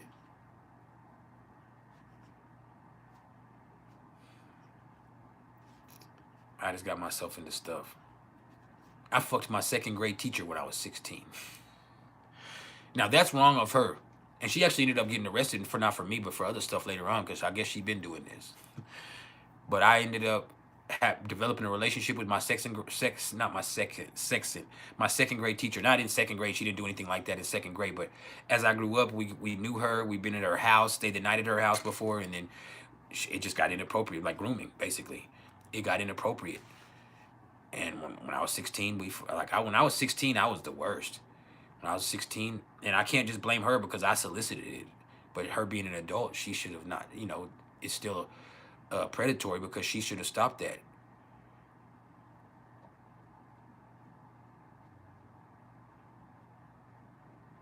But yeah, shout out to Sheba. Sheba. I never forget that because she was the truth.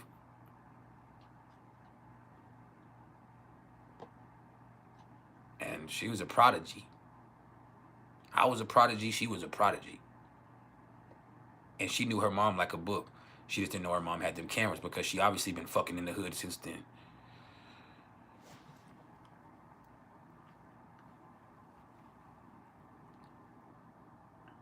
I was a trip.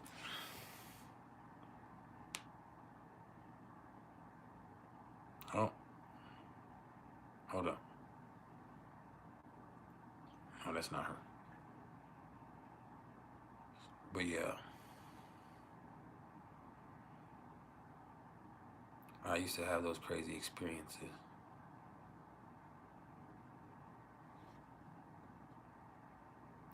Crazy experiences. God forgive me, for I have sinned. Hey, is anybody's interested in any astrological readings? We talked about astrology earlier before we got into this crazy shit. You need to get at me in my email, which is mr.turner1300@gmail.com. That's mr.turner1300@gmail.com.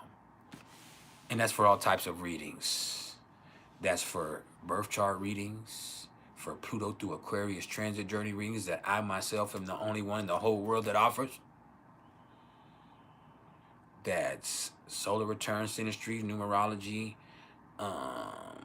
There's hour-long consultations where we're just interacting with each other. And you don't have to buy 1 hour. You can get 2-hour blocks. I have apprenticeship program where I'm accepting one more apprentice where I'll teach you everything I know astrologically. Or at least I'll tell you how to read a chart, and then you develop your own understanding of things.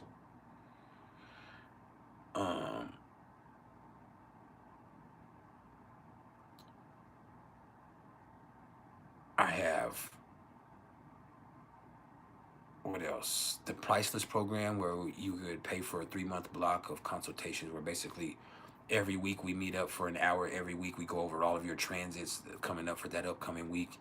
We might review what's happened before and look and see what could have caused it, and then I provide you with whatever insight is necessary. And I can answer anything you want because there's still going to be a little time left on the outside of that. So all of that is offered. Vanessa, you let me know when we can start to schedule yours. I probably won't be able to do it that day. I know you're waiting to see when you can get a good grasp on what's going on. But yeah, just let me know. Your session is already paid for. We'll get to it as soon as possible. This has been one of those lives. We'll be here answering questions the whole time on Wednesday. All right. On Wednesday, Jupiter will station direct, and we'll have a great talk and answer questions. You still recording? Yes, babe. Where's my package? Right here. I'm almost done. I'm about to get off. Did you have a good day? Mm-hmm. You? Yeah, it's been What productive. you marking at? Thank you. Time to go. Party over. Bye-bye. Now we'll stay for, just because I'm a G, we stand for 1 more minute. Don't block off. I'm staying for 1 more minute. Don't nobody run nothing but me.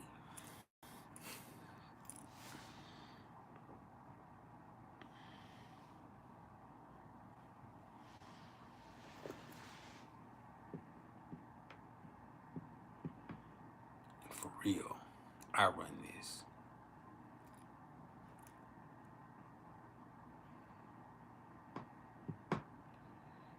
Y'all might not run your households.